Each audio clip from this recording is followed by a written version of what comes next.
let you enable devices for USB. Device manager.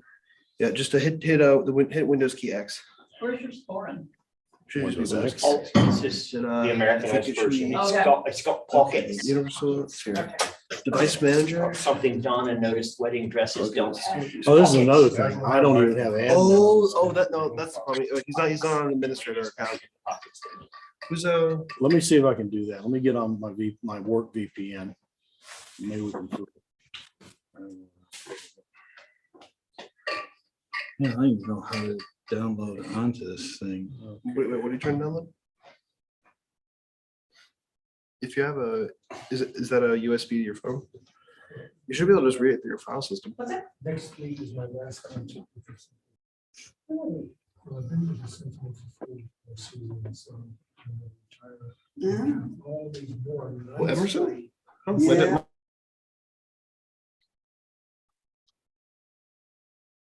Paid for being with the same.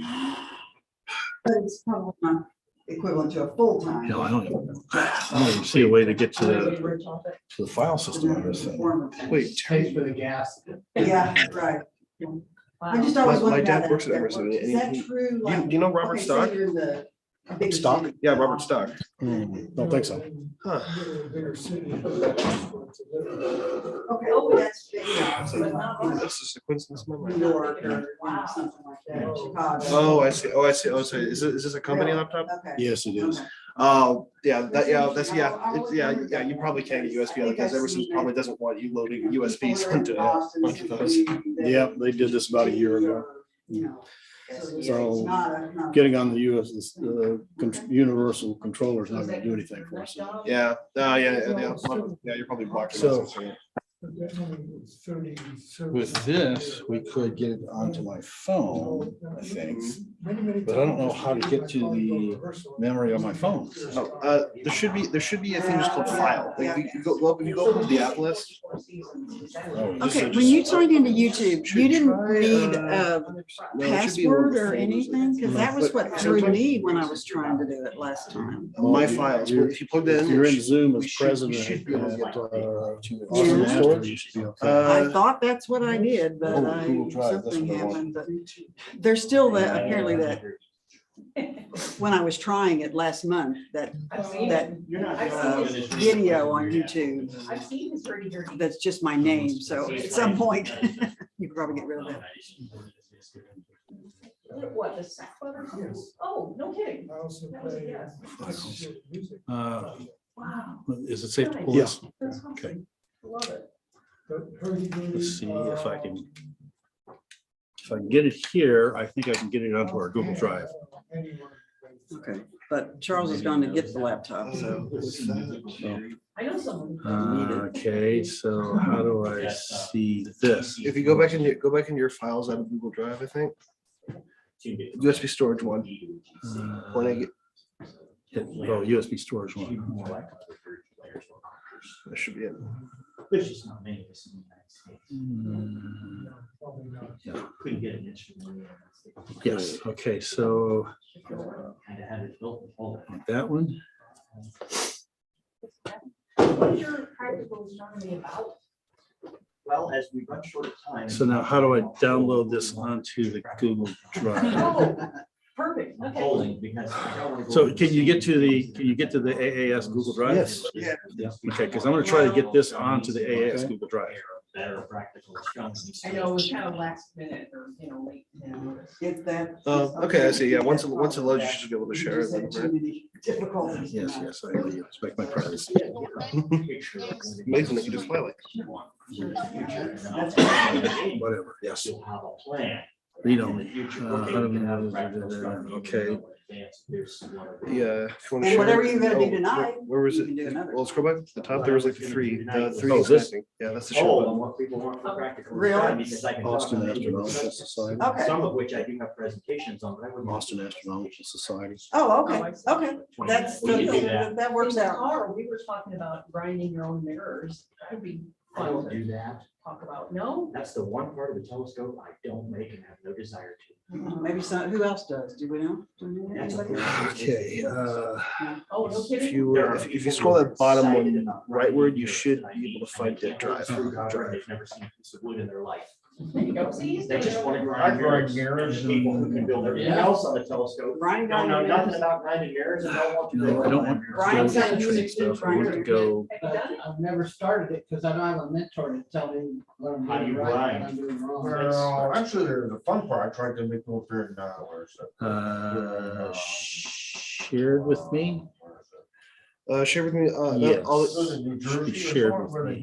had the telescope. but I think all that does is move Uh, it. that- Wait, Telephone. you know, I don't believe you can select that, because share with me is just a list of all things. This you can is, do. this is not, no, this is OSP. So I think, We I may think, have it taken Okay. care of, Charles. No, that's OSP committee. I thought about just bringing it to begin with. Go ahead and set it up, just in case. Yeah. Yeah, so that's the Just- one I'm saying. We could just- destination. And grinder. Hi, can you add destination for a second? Yeah. I wonder if there's a, It's hard to Which- find. which one? yeah, I'll just hit the X. Yeah. Oh, that's the account. It's something that's. Why does Google make things like this? Save to drive. There are blanks. Other alternative would be to not share it through Drive and just share it directly through email, We're doing Houston, I guess. Okay, which we will just leaving that. Okay, cancel upload. Yeah. Windows. Portals. Portals, yeah. It's another way to do it. I haven't seen any of that. Let's go run up the other plug. Either that or maybe even there is a location where they- Oh, I think Save to Drive is actually trying to save it into a folder in your personal. It's not a good option to send it to another. Okay, so Yeah. ready to. This one should be the one that goes to. It's very hard to get. Another telescope. Yeah. So, okay. Hi, while the nerds are working on the IT Yeah, side of go ahead, things, Brian. I just wanted. I don't know to how the have hell we a get there. quick poll I'll just, as people are just coming in.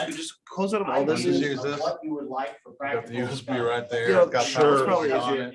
Let's try It that. would work if we had like 5 more minutes, but Something for practical astronomy. I'll give you a couple of. Actually, the USB's over there. Collimation, for those of you who have Dobsonians that want to know how to collimate, we can teach that right here in this class. So we're gonna switch How to that build one your own off then. telescope. I'm gonna use this one to drive Zoom. and you Oh, can just okay. drive the meeting. I'll give you the Getting down to HDMI nuts and cable. bolts of woodworking All right. techniques, how you would assemble things. So is there another plug around here besides the one we're covering up there? Unfortunately, Okay. the way that thing is Well, built. This is charged, but you know. Probably is. That's the reason I didn't bring. a Where's lady. your HDMI? Don't have to have it. You What's decide that to go now? to practice, see me, and I'm not bringing the. Okay, lady what is here. this gonna do now? That is the Other HDMI. Oh, right, yeah, yeah. Okay, got it. So that's over here. Yeah, I do have an HDMI. And bring all the equipment, it's all really small. I don't have to have the- There's that. How it works diagram. Next time I bring my own damn laptop. And a spare battery? Alright, there you go. Yeah. be here. All tabs mount and any mount. You just start it, it's not expected you're gonna know that. Astronomy. Shout out if that's what you really want to learn. That's what I was. Okay, the Okay. difference between the two, we could do a full There it demo. is. Okay, Which so one to and why. how to build a telescope out of anything. Remember the word battle Start that. We're gonna start that one first. Other And things that are after we go useful through to that, know we're gonna do telescopes. are, Okay, got finding it. your way around Alright, the I can sky work that stuff. for you. That's one we Oh, can I do. got Looks that like up you- there? 20 minutes. Looks like you can plug in here. Terry knows. Oh, pretty you much turned it. everything Okay, the sky great. is in his head. And we won't have That's to worry what about it useful dying. learning where things are.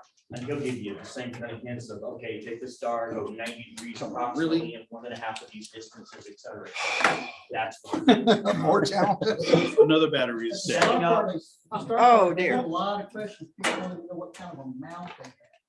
They have a telescope, Nope. they can't figure No, it it's out. working. It was working. It's I saw important to start with the basics of the mouse. So going over the differences of mounts would be really good. You only have alt ads versus EQ. You also have how smart. So we're gonna is do it? everything Is it on go that to? one. Is it a push to? What's a Zoom Can you also join Zoom? YouTube and all that. I got Zoom on here. All right, if you can join the meeting and share your screen. Language and All right, let's see here. Okay, so somebody's gonna have to tell me, give me something here. You have the Is it on your calendar maybe? I sent an email on Thursday. oh, yeah, okay, well, then I gotta log in. Okay, I can do that. Good, still good enough, good enough. And then the most expensive, which is the top of the line of all. Oh, by the way, it would help if I had the internet. What, Yeah, Yeah. you need Telescopes I don't personally use. but I UT wish- guest. UT guest, okay. Binoculars is another thing that's, we could do a whole practical astronomy just on observing with binoculars. Oh, nice. And one of the guys who wrote the book on the subject, he actually wrote 4 books on the subject. I have 3 of his books and they were signed before he passed away. Wow. There we go. Mike All Reynolds, right, now this, Mr. Meteor, they call him. no, But wrote let's books all not about do that. observing with binos. And wrote them, and there's a lot you can learn about that. Binos are their own special animals, because everything you do is like this unless you have a big enough, you really broke the bank. I bought that heavy mounted pair that actually has. Okay, so then. Yes, from Joyce, actually, probably, huh? Modern version of the lawn chair. Okay, that must not be it. And then. General Assembly. You Oh, see a yeah, lot of that's the they one call right them lazy here, man right? observers or Nope, lazy that's just man got the chairs. UT There's, logo on it. Texas Star It's Party. just got There's what? some guys This that's is- been bringing. that's the same No, keep to going. 5 years ago. Yeah, no, there wasn't anything under that, though. This is the email that George sent you? Well, that's one, but there was one that had the link in it, so let me find this. 69. Let's look Yeah, at this that one's here. They fold them over and they put them on a Same thing, round okay. platform and they'll either Hang have on, it's gotta be plumbing here. or PVC that folds down the front, and that's what. No, holds then it sometimes goes it's back too counterbalanced with a far. weight behind their head, and they pull those binos down and just tilt that thing all around and look through those binos. Oh, I know where it is. Lazy General. man. Here we go. Zoom link. Yeah, All right, it's a we're simple good. one. Biggest one you can What's do. that? Flip- We got it this now. way you flip or have it cut down where just your, Mhm. you know, the simple. There's some good designs online, and then something else I did with There it binoculars goes, that okay. I can show you and talk about it is parallel Alright. mounts. That's the basic term for it, is Yeah. parallel mounts for. And I use All it right, I'm for admitting you to 60 the years Zoom old, but I don't meeting. even have it for great big binoculars. I just don't like binoculars shaking. So I like things that are really Alright, steady. there's So I that. decided to build one. I don't need audio or anything, right? Anything you can buy, because I mean, that's- Yeah, you probably, But again, well, you don't have to I have a guess machine not. shop I to mean, do this. It's I gotta get back to Zoom and make you a co-host. They're now. just built with wood and aluminum. You get off the shelf. These are the ones with the bars with the weights on the They other got end. parallel and weights, and Holy that all started you. with the ability to take a pair of binoculars that you. Well, could maybe say, I ought to "Oh, go got it ahead and now." just Just join screw the it on audio. out and you Let's can see. put it on. Oh, now that's why we can't do that. Oh, Mute your speaker. Yeah, right. I can do that. But you have to get down underneath it on that All tripod. right, now what? So the next step up All from right, I that need is, to well, okay, make you a we're gonna mount it, co-host, but so we're gonna I'm mount trying it to out find here your with these name. parallel bars that are counteracting. And then the tripod is here, so you can walk around, and that's how you move around the sky. And you can rotate it this way, and it I moves saw up and you down coming in. with you, because this brief explanation I would give you when I was building mine is that our pivot point is about this far behind our neck as we move up and down. I'm just looking at the physics of it before I built the one I built. So you can start with a person who's this tall, Well, who's you know looking through, who what? goes, hey, It's come like take it a look at kicked me this. off a while In theory, ago. if they just push the parallel straight up. I'm not sure you're still on. they're 6'7". Yeah, that's what I'm saying. It looked like it kicked off. Okay, here we go. We're back now. Now click join. Get out of the parallel. All right, there we It's go. only moving There's that. Straight up through one axis. It's not changing its orientation in the sky. at all. Host says The one I join, built, let them know you're that's the same thing. here. That's All right, parallel I'm waiting bars. for I've it seen to parallel tell bars me that built you're in the waiting room. every possible which way. People are so creative on how they build cars. Yeah, you go either store-bought version or. So I think you gotta let him in yet, Terry. Homemade version. I'm trying to find, Wood, or in my Probably case, not for letting CNC them in. machined aluminum, a lot of round clamps, a lot of tubes, Yeah. oh, here you are. cables, counterweights, lots of ball bearings. I went nuts with it. And like I said, it's got a couple of movements that don't exist anywhere Now else. that you're in. So there, you could stop with any one of those movements. You could take it off and just mount it. These are all in addition to Okay. what you can normally buy. But Now, what do you want me to 300 do? bucks will get you up. There's the whole thing up there for mine. All right, hang on, I gotta make I have you the original Ryan Powell co-host. It doesn't, the thing about it is the plate for going for the 20 by 80. Okay, now, you should be able to share your screen. Okay, well, okay, let me get this down here, make sure it's got my screen here. Yeah, I know it's muted. Okay, so where's that? right Pieces there. you can buy online And now for- then I've got to go Hey, back David. here and share the screen. Will it share that screen? Yes. Okay, where am I at here? 20 by 80. Eighties have that stump. got Bring your zoom in Post in the face. middle, No. and they Well, should that's what have I a was 3/8. trying to do. Okay, there. Yeah, but Not a no, It's 1/4. it's over here. Oh, Yeah. for All some right, is it reason. minimized or something? It must be something. I don't know what. Oh, here we go. Okay, All right. now that I got share screen. Oh, I see. Now just pick Anything it. that's bigger and Got heavier, it. take that quarter All right. off and put a. Yeah, all right. So that's up there. We're on the side. Drill it out. All right. Alright. So whenever he's Ryan. ready, Ryan, we can go. Question about the binoculars.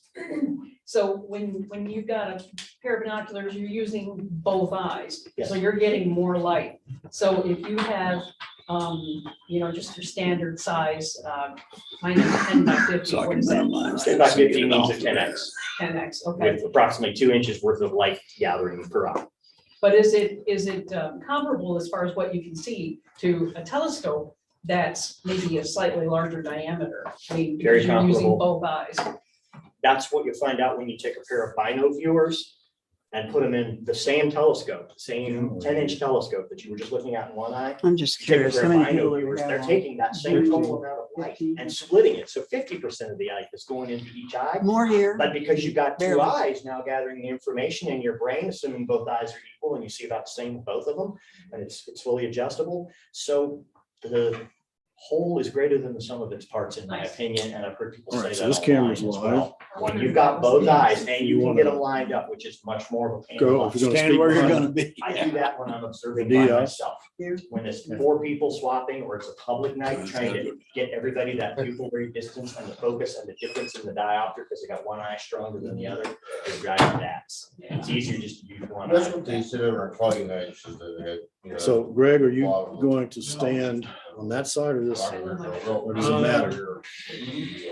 I guess. When he speaks, I'll hand you Well, the camera. would- Yeah. Talk about how to make it easier for you, one side or the other. I don't think it makes. I don't think it Well, matters. camera's Camera's over over here. here. Okay. Throw them out there and play with the chair. We've got a little bit of a meeting to It's have, busy. Greg, but Learning the pupillary distance, the last And I'll time try I to was on the project. field, this was in Texas Star Party.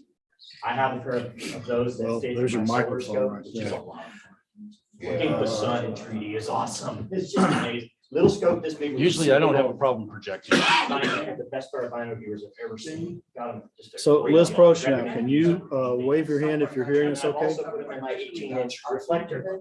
All right, are you able to see the PowerPoint? Everybody I Presentation? asked, every single person. that All came right. over to look at it, what's your interpupillary distance? All right. I got earbuds and headlights. I could switch to the doc cam, but I think I won't. I'm not gonna make anything more complicated. It has to be. It's just the agenda and it's not. All right, we're already on the Zoom side, so whenever you want to start the meeting. Anybody else know their interpupillary? Because there's a scale on these bino viewers. So you can just go, yeah, that's about right. And you'll go look at it. So we gotta do business meeting first. You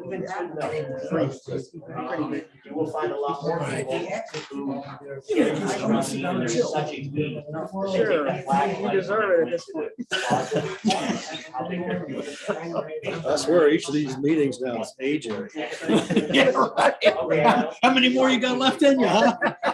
This is the most I can do. Well, that's what I'm saying. In some ways, it was easier when we Nobody we know. didn't do all that. Nobody we know would go into a dark. We didn't have this problem in 1969. No, Simpler times. Okay, Brian, have you gotten feedback that you want? Can we? I think we've got enough. Okay. I'd like to ask one more question. How does anybody feel about planispheres, learning how to use a planisphere? I got, you know, That's one that would be worth the basic crash course. I hope you're here for that because I'm going to use your planisphere. Okay. I don't know. I have an idea of what we're going to do. Brian, I don't know if anybody said it or not, but at CTSP, we did, my husband did a, how to use Solarium. So that, Solarium and maybe other software. I think that would be a very good Possibility. practical astronomy for him to give, because he's got way more familiarity. Well, he with probably that. would. He'd be willing to do it, yeah. We'll have I'm to just find now somebody that else to it's sit at the door, but I think we can do that. So- Okay, 7:30 and I think we're finally set up. Like that, or I could go back, you know, wherever you wanna go. Guys? Yep, we'll just have to give you the high sign. Yeah, right. Thank Page. everybody. Thank you for your patience. It seemed like this was a day that if something could go wrong, it would, so. But I think we've got things set up now, so. Murphy was in full control. Really, yeah. Yeah. And I have an agenda, but I said, I am not gonna switch to the dot cam because who knows what would happen at this point. We'll just, there's not that much on it. I'll just use it and. Are we still broadcasting on YouTube? Is everything still up and running? Yeah. Cool. Yeah.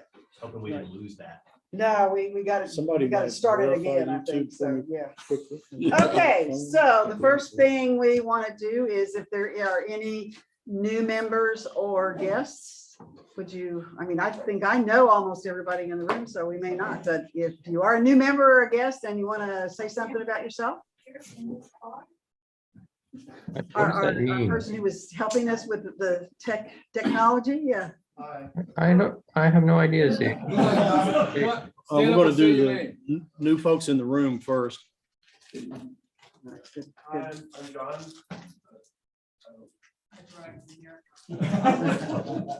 Okay, thank you. Anybody else? My daughter. Yes. Anybody else? Okay, and there's some on Zoom, are there, Jerry? Yeah, Jerry, are you a new visitor? Yes, this is Gary, pronounced Gary Gary. Wood. I'm moving from Los Alamos, New Mexico to Austin at the end of the month. I got my PhD at UT in '69 in physical chemistry. And I have been involved in astronomy and cosmology things here in Los Alamos. So I'm looking forward to being part of your organization. Thank you. Oh, welcome. Yeah. Yeah, hopefully you might have brought some of those Los Alamos skies with you. Anybody else on Zoom? Are you a new member or a guest? Just checking it out. Well, we're just kind of introducing ourselves if we're a new member or a guest, so. You want to tell us who you are? Ted. Yep. You walked in at just the right time. A man of few words. Right on the spot. Okay, let's go to the May minutes were in the newsletter that came out today, so we won't try to go through them. You can look at them and make any corrections that you think need to be made. Officer reports. Do you want to say anything about the treasurer's report, Charles? I don't know what. It's in the newsletter, Yeah, that's and so yeah, I don't know if there's anything in particular. Okay, this is Charles Stark. He is our new treasurer as of June the 1st. If you got an expense, see me. Charles was one of an original about 6 people, he said, who started AAS in 1969. This was like a month after the moon landing, right, as I understand it. So, and now he is back to help us as treasurer. So appreciate that. Very much. Okay, Vice President Jamie? Should I come up here? Sure, yeah. Cool. And I'll mention, I'm impressed. I saw the email that you sent out today. Oh, right. It's Okay. like a pre-budget email. Yeah, Like, that's Yeah. great. wow. yes. Well, Sean said it takes a little while to get I things haven't moving. So commented on it, but yes, I appreciate that too. So we'll get started on a new budget. Yeah, very impressive. So, hey, I'm Janie, the vice president, and one of pretty much my main task is arranging for speakers and venues. And obviously, we're back at UT for this month, and I've gone ahead and had them reserve this room for us for the whole summer for June, July, and August.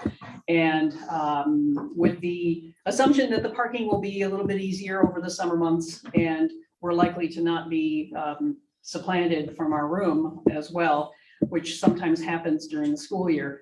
And of course, we've been at ACC, And there's, like Joyce was saying earlier, that there's pros and cons for each of them. ACC is better parking, but then we have to be out of the building right by 9 o'clock. And sometimes the reservation system, it's still not quite ready for prime time, their whole setup. It's a new thing for them that they're letting folks come in and reserve rooms. Still haven't gotten a bill for last month, and I'm not gonna say anything. And I think they lost the reservation because Joyce had to find somebody to open the door for that night, the security guy. So they weren't ready, they weren't prepared for us. So anyway, I'm always, interested in folks' opinions. It does seem to be sort of an even split, folks who like Highland Mall and folks who like UT. So we'll just have to sort of iron it out. I mean, if you guys don't mind kind of back and forth every few months, that's an option as well. So anyway, got a few people in the works, including one of our members who is also a professor in the computer science department, who I have enlisted to come talk to us, me, in the next few months about AI and astronomy. That'll be awesome. And next month, I have a firm commitment by Bill Ambrose, who has come and spoken to us before. He is semi-retired geology professor out at Pickle Research Center at the Bureau of Economic Geology. And he's going to come talk to us next month about lunar ice and lunar resources and new developments in that field, especially considering, we're going back, all of that. So that's it for now. We will be back here next month in July in this room, and then August as well. And then after that, it's in the stars. We'll see. Anyway, thanks. The stars, yes. Thank you, Jane. Okay, let's see. Terry Communications. Not much to report. I do have gotten some indications I need to do some more mail list updates from some of the newly elected people or people that we've shuffled around in different positions. So I'll get that in the next few days. We will be meeting with Jake and Sean to begin looking into moving our website off of Midphase and onto AWS, and also looking at a new tool to replace our Wild Apricot that drives our membership management software. So stay tuned. And some of this has proved to be not quite so easy as we thought. So that's why it's taking a while. Is anything ever easy?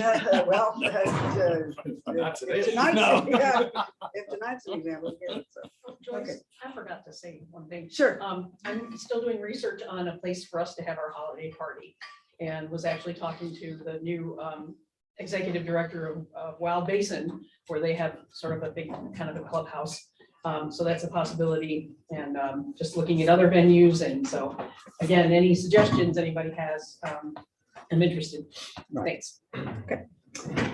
Greg, equipment, do you have the breath in you? Oh, yeah. Do a little bit? Sure.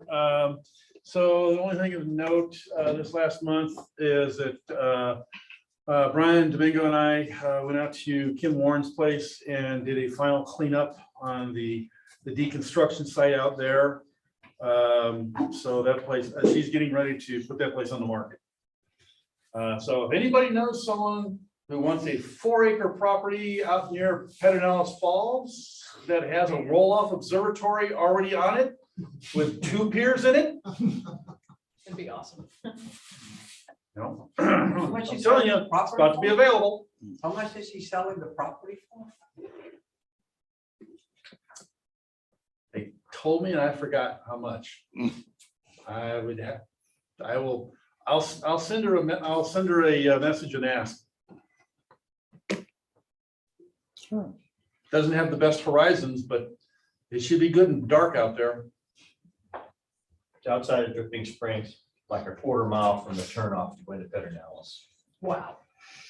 It should be just outside of the light known Dripping Springs. In the bustling town of Henley, Texas. Oh, yes. Yes. Greg, when are we gonna get the mirror back in the Spica ice? It's in Brian's truck right now. So it'll go out there on the 17th. Okay. Are we gonna go out there Along early with, and along put with it the in? combination lock to go on to Falling Star. Right. We're gonna put a combination lock on the observatory, similar to what we had at Canyon of the Eagles, so that if somebody's wanting to go out there and say, use the Larry Forrest telescope, they'll be able to get in without having a key, which there's a limited number of keys, but Yeah. combination lock. So, will so be- how do you get in if it's not on a Star Party night? You mean into the park? Yeah, right. You do have to pay the day use fee, but you And can, that's you all. can go in, yeah, All right. okay. Yeah, it's like $6 a day. Yeah, it's Six- not much. yeah, right. I was Unless, of course, wondering. if you have a park Or Park pass, Pass, yeah. yeah, Yeah. okay. Which, thanks. by the way, for 76, I think $76 a year, Something like that, that's way, way worth it. Mhm, Yeah, any park. yeah. any And park. any state park, yeah. right. I've got the national one, and we used to have a state. Okay, thank you, Greg. Uh-huh. Let's see, member services, Brooke Ramey is our new member services chair, and she is not here this evening, but Chris Bernhard and I met with her last week, I guess it was, to kind of start getting her oriented to what her responsibilities are. So she will be working on that. I do know that a week from tomorrow, the 17th, there is a members only Star Party out at Bad Wolf Ranch. There was an email that went out a couple of days ago, so. Yes, Yes, Chris has indicated that myself and what's the other gentleman? Ramon Salvani. Well, we'll be helping her Right. on the Star Party, member Star Party. So I'll try to sponsor every Batwood Ranch, and he will try to sponsor every Pedernales Ranch, so that we would be able to be ready with everything, because I think she wasn't familiar how to set up something like that. So for the next Star Party, I should be there, okay, unless a few days before something happens, but we're on it, okay? Yeah, and this is something that Chris had come up with an idea so that the member services chair, whoever that is, doesn't have to be there in charge at every member services event, because that isn't always possible. So recruiting Domingo and Ramon to help host things, then that makes it a little bit easier for the member services chair. And we appreciate your willingness to do that. Okay, outreach, Ed LaBelle isn't here. I know that a week from tomorrow there is, and I'm not quite sure how we managed to schedule a members event and a public Star Party on the same day, but we did. So a week from tomorrow is at, we'll be at Pedernales Falls for a public Star Party. And then 2 weeks from tomorrow, we'll be at Inks Lake for a public Star Party. We haven't been to Inks Lake since last year. I mean, we've tried. We keep having to postpone or cancel because of the weather, and even Pedernales, it's been a couple of months, I think, since we've been there, but hopefully now that it's June and it's going to be 104 degrees next week, there will not be quite so many clouds and rain, and we'll be able to have these public Star Parties on the next couple of weeks. I'm sorry? Clouds can't survive in that. Right, right. The other thing that Ed is working on is Austin Under the Stars, which we will be doing on the 5th of August. This is the first time we've done it since 2019. For anybody who doesn't know, it's a big Star Party out at St. Stephen's Episcopal School, which is out near the Pennybacker Bridge. We go out there, I think he has it scheduled from 6 to 11:30. Bring your telescopes, the public comes, and obviously the sky is not quite as good as it is at Pedernales Falls, but it's pretty good, and we usually have a lot of people. We'll have some activities in addition to the observing. So mark your calendars for August the 5th, and bring water, because August the 5th, it's hot. Yeah, FYI, newcomers, Texas is just warming up. Right, yes, yeah. Okay, any of the, I don't even know if well, yeah, we do. Domingo's a member at large. I'm not sure. We have other members at large. You got anything more to say, Domingo, as member at large? No, we just, we keep on working on projects at Batwood Ranch to make it more comfortable for people to go and visit there. We've been a couple of years now, we've been working on outhouse that actually is gonna have a flushable toilet. The last progress is that we have already the pit with the cinder block lining and the floor on top. So now it's just a matter of building the actual outhouse and the toilet on top of it. And we'll have a flushable toilet so people can be comfortable. It will be ADA compliant so that a wheelchair will be able to ramp it to it and maneuver inside. So that's the advantage that we're gonna have with that port bar. Other than that, we haven't been able to do much at Batwood Ranch. 2 weeks ago, we mowed the entire area when we thought we were gonna have a start party, but it was canceled. So we mowed the entire area, so it's pretty, grass is pretty short right now and accessible. So anybody wants to go, it's ready. All right. Okay. Any questions for Domingo? All right, thank you. Let's see, newsletter, Nathan's not here. The newsletter came out today. Check your email. Webmaster, is Jake on? Does he have anything? I didn't see Jake on the list. Jake, wave your hand if you're out there. No. I don't believe he's with us. Okay.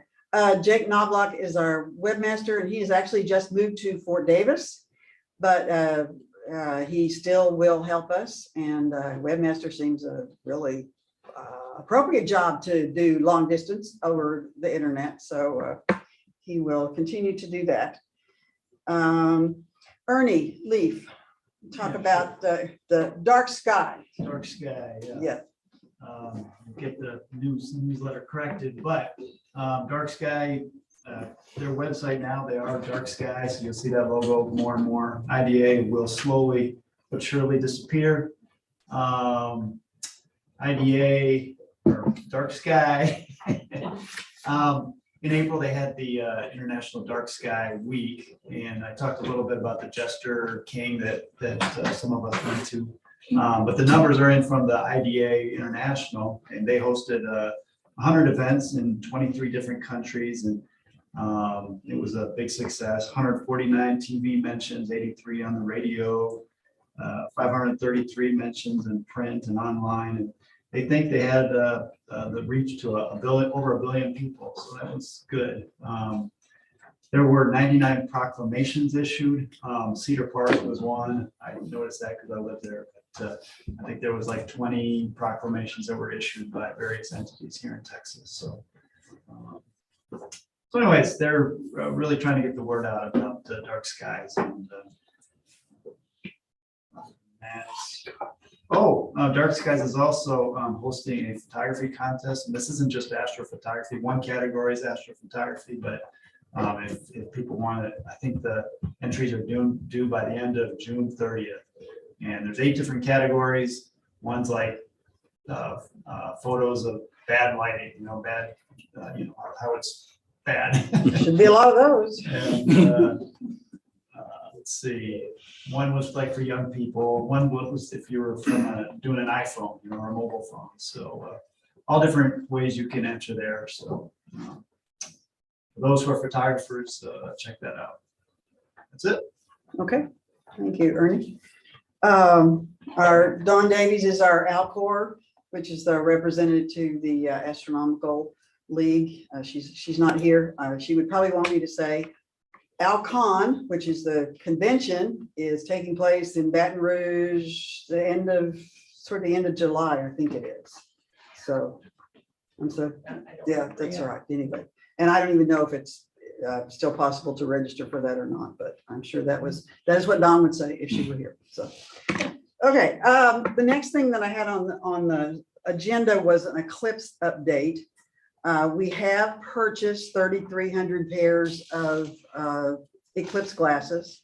We are still trying to figure out how we can brand them with an AAS sticker or a case that they go in with an AAS sticker. We're still working on the details of that, but personally, I felt like let's get them let's make sure we can get the glasses before the last minute. But I don't know that we necessarily need to be in a big hurry to get them distributed, because there's months between now and the partial eclipse, and then even longer between now and the total eclipse, and things tend to get lost. So we will be figuring out exactly what we're going to do with them, but a little bit closer to the time when they can actually be used, so that people will keep them and use them for what they're intended for. Brian? Okay, there's a member at large thing. I cleared out the wife's storage locker where I had a certain amount of what used to be loaner scopes. They are now in Greg's van, most of which are either in unusable condition or they're not the kind that you would want to loan out because they're extremely complicated. I think we should have a scope giveaway, trade away, sell away, something to Okay. get rid of the extra stuff. There's a lot of extra things in there for that. And I located the club's hydrogen alpha scopes. We have two. Oh, good, good. Yeah. So we have know where those are. the mount and everything for a 40 millimeter, which is called the PST. It's a little thing. I'm gonna take it. Those I pulled off the truck and they're sitting at my house. I'm gonna go through them again and make sure that they're 100% kosher. The other one is on a Celestron mount. It is a track. It is a tracker. It's a full equatorial, needs the battery and everything checked. And it's a 90 millimeter Coronado. Right. It's a very early model. Where was it? I was in that storage locker. And since we never put them in a loaner program, so they were not out there promoted at Yeah, any time. we Right. talked Just on about our a few months inventory ago. list. I went through and had updated it years ago, so now I'm gonna go through and clean them. I got one broken knob on one of the mounts, so get them fixed. But the point is we'll have them out and available, and they may end up going out to Pedernales or somewhere to live, so that we've got them for the solar eclipses that are coming up. How about I give a class on those? We got plenty of storage space at Batwood Ranch. If As you long want as they to go someplace where they'll get the- used now and again, because when they sit, I end up having to take them all apart and find out what's wrong with them. Why is the battery dead? This kind of Yeah, I think one at Pedernales would probably be a good idea. That would get used, and that's not hard to set up, and we used to keep one out at Canyon of the Canyon Eagles, as I Eagle, yeah. recall. I know the 90 millimeter lived out there, the 40, that's on all dash, you know. The two of them are a great example of the difference between the two kinds of mounts. And I just got a note here also for a practical astronomy, how to take any telescope and turn it into a solar eclipse viewing telescope. For those of you who've never done that, anybody ever done that? Yeah, Okay. we Now had a everybody's practical done that. astronomy, Phil Schmidt did one years ago where he used funnels like what you use to put oil in your car. Yeah, This exactly. is for Ed Lavelle. He wants me to teach you how to use Yeah. them, so I brought the one that I built for him. Yeah, so we made those, yeah. Sun phones. Right. Sun Sun phones. There's 4 or 5 kids gather around and look at the image and you don't even have to get up by a mouthpiece. My wife almost set her telescope on fire. Yeah. I did. That was I excellent. ruined a lens that way because, yeah, If you've got a tracking telescope. or that's IDs, I helpful. should say. Yeah, yeah. Okay, I apologize for skipping over you, Brian, but thank you. No worries, just remembered that I had gone in, so there's nothing in my storage now. Okay. Don't have anything left, it's out. Okay, so the other thing about the eclipse is that the EC has been working on trying to figure out how to allocate spots at Bad Wolf Ranch and at Pedernales Falls State Park for members who are interested in being there for the eclipse. And I put this in my article in the newsletter that came out today. We will be about a month from now, sometime right after the 4th of July, we're going to be sending out an email with a way that people can apply for spots at those two places. At this point, we don't have any commitment from Inks Lake to have us there. I haven't, as I said, we haven't been to Inks Lake for so long. I haven't really had a chance to talk to the park interpreter, and I hope to be able to do that in a couple of weeks. But the last I heard was that their plans really don't include us coming there and working with the public the way the Pedernales Falls does. So anyway, in about a month or so, you will get an email that tells you how to apply for the slots, and then we will see. I mean, at this point, we did an eclipse survey, and it was interesting that of those who responded, there are about half of them, I think, who said they had other plans. That there are other places that they were already planning to go. So we don't really know if we're going to be inundated with people who want to go to the two locations we have, or if it's going to work out just fine, that there will be a number of the slots will kind of match the number of people. So look for this in, as I said, in early July, and then we'll go from there and see what the response is and figure out how to let people know who has a spot at where. Okay. Any questions? Yes. Question. My plans were actually to be at Garner State Park because it's closer to the path of totality for both events. Have we talked to Garner at all? No. About events out there? No, since we already have a relationship with Pedernales and Inks, those are the two we have looked at. And then, of course, at our Dark Sky site of Bad Wolf. So I don't know. Have you had any contact with anybody at Garner or not? Not about programs out there, no. Okay. They're probably working with San Antonio. Probably. astronomy groups. Yeah. They may be, yeah. That would make sense. Yeah. I don't know if they've been in, there's the Hill Country Alliance, which Dawn Davies is the night sky program manager for, have been having quarterly meetings about the eclipses. And the representatives from all over the Hill Country. I don't know that there's been anybody from Garner there. There've been some from some of the other state parks, but. Yeah, Mike? Joyce, at the two locations you mentioned, are those both going to be private observing or public observing? What's the plan there? Pedernales Falls will be public. Okay. As a matter of fact, there's a tour group that's going to be there for a star party on Sunday night before the eclipse on Monday. And we've been asked to help with that. And the quid pro quo that I'm still trying to finalize, but I think is going to work out, is that people who volunteer at that Sunday night star party can then stay in the park overnight so that they don't have to try to get there on Monday. And we probably will be asked to help with groups during the eclipse itself, just to try to be a guide. Bad Wolf is for members, and if there's space, maybe some guests of members. But this is what we don't know at this point that we're going to try to figure out when we send out this sort of a survey or application. And obviously, if something does work out with Inks Lake, and Inks Lake is an excellent location. I remember seeing an article at some point that's listed the top 10 places to see the total solar eclipse, and Inks Lake State Park was on there. And so they're almost the maximum. And speaking with the park superintendent there, they seem to be a little bit behind in figuring out how attractive their location is going to be. And in fact, I was trying to work out something, and the park superintendent, who I've been told is overworked because he's doing several people's jobs, but he thought we were talking about this year, April 8th of this year. Oh, well, no, we can't work anything out. We're already full. No, we're not this year. And I thought, if you haven't figured this out before now, that it's not this year, but next year. Yeah. So anyway.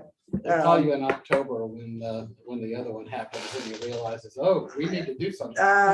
Maybe so. I don't know. I mean, my experience in this Hill Country Alliance eclipse roundtable is that there are some counties that they've been on this from the beginning. They've got all sorts of things worked out, and there are other counties that are still saying, "Oh, there's an eclipse," or they're saying to people, "Hey, there's an eclipse." So there's a great deal of, and quite honestly, the city of Austin and Travis County, we've been trying to get things organized here, and nobody in government, city or county government, really seems to be on it, and they need to be, but we're trying.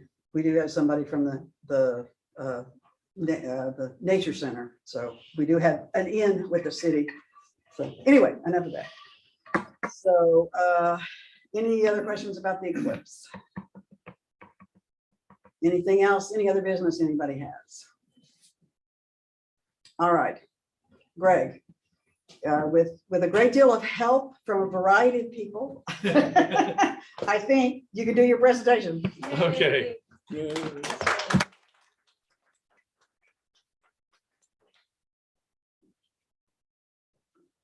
was gonna tell folks how I first met you. Back in 2015 at a rock hunting field trip out in Mason. And you had your big white van that was kind of scary looking and no windows, just big white, I've never had a white van. Yeah, it was a white vehicle that didn't have any windows. Well, maybe that was the other creepy guy. I don't know. Red one. Yeah, white one. The other creepy, okay. Okay. Yes, I do have a creepy van, but it's dark red, and it's not white. And it wasn't the other creepy. Maybe At it's- night with a red flashlight though. it's white. Yeah. I'm sorry, you've mistaken me for some other creepy person. Would you like? And to look actually, it up? could have been 2015 either, anyway, because I got here in 2016. Oh, okay, so maybe that's when it was. Brian, could you turn the lights down a little bit? I never can remember which one it is, but just accept it. I thought that was cool that you belong to different groups and have different interests. Is that good? Try to. Yeah, that's shining on the screen. I think Just it's kill a 'em all. switch. Try the front switch. There. There we you go. That's the one. That's That's the one. Okay, so this talk was actually, this is a derivation of a talk that I gave several years ago at Astronomy on Tap about innovations in telescope design. But I'm going to use basically the same slides, but I'm going to focus more on the materials and the techniques for building rather than the design, although the two really do go hand in hand. You really can't talk about one without the other. And of course, Charles is left. I expected something else. I think just hit the arrow key. Newtonian optics? Yes. Okay, so I'm going to only talk about Newtonian optics because for one thing, these are the simplest optics to build. Virtually everybody who builds a telescope builds one of these first. I've never heard of anybody trying to build something else first, okay? And there's three different categories. We're talking about mounts, how you actually aim the telescope, the optical tube assembly, which is the optics of the scope itself, and a subset of that is the spider. Okay, so advanced. Okay, so this is your basic Newtonian telescope. You have a parabolic curved mirror at the base. The light comes in, comes off, bounces off that parabolic mirror. It's a flat mirror, is redirected out to the eyepiece.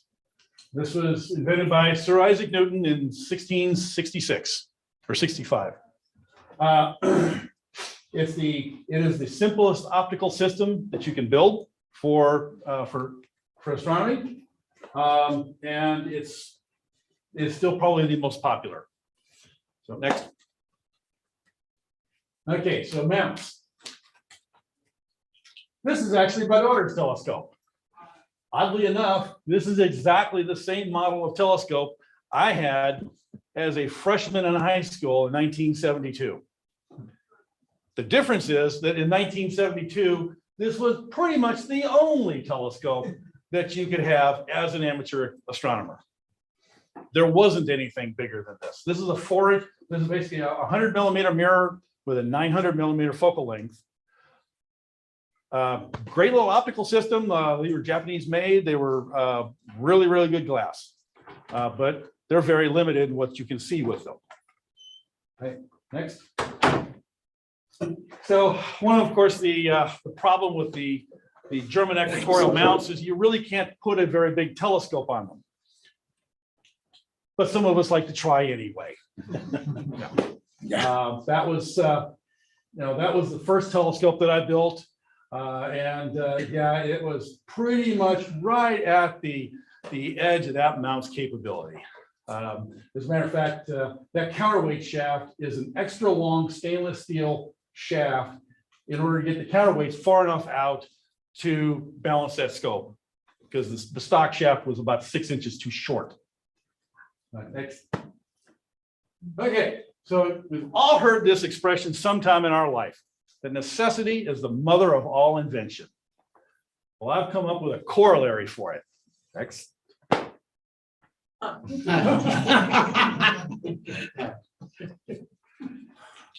can build a better telescope than I can buy. That's really what it boils down to. It doesn't matter. It doesn't matter who you are. Unless you've got a hell of a lot of money, you can almost always build something better than what you can get off the shelf. And part of that is because one of the design issues with a telescope is that everything in the design of the telescope is a trade-off.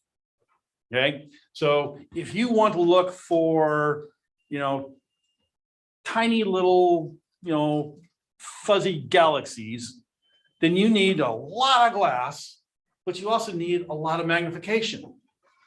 Okay, well, those almost are diametrically opposed, because the bigger the piece of glass you have, the harder it is to get a longer focal length to get the magnification.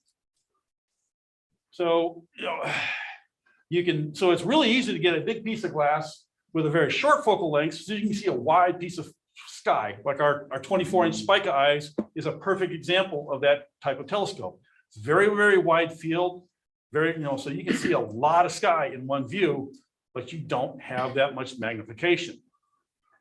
The big challenge of a big light bucket is that, show you a case of this later on in the slide, is that, the bigger your mirror, the longer the focal length is, and the harder it is to actually get to the eyepiece. All right, so next. So this is our Jesus. This is the man who changed the world for us. John Dobson was a monk in San Francisco who absolutely loved to talk about cosmology, and he loved to share the night sky with everybody. He figured out how to make a fairly large telescope, in this case, a 12.5-inch mirror telescope, out of nothing. He used porthole glass for his mirror. These were portholes, these scrap portholes from ships in San Francisco Bay, which he got for next to nothing. He used plywood for the tube.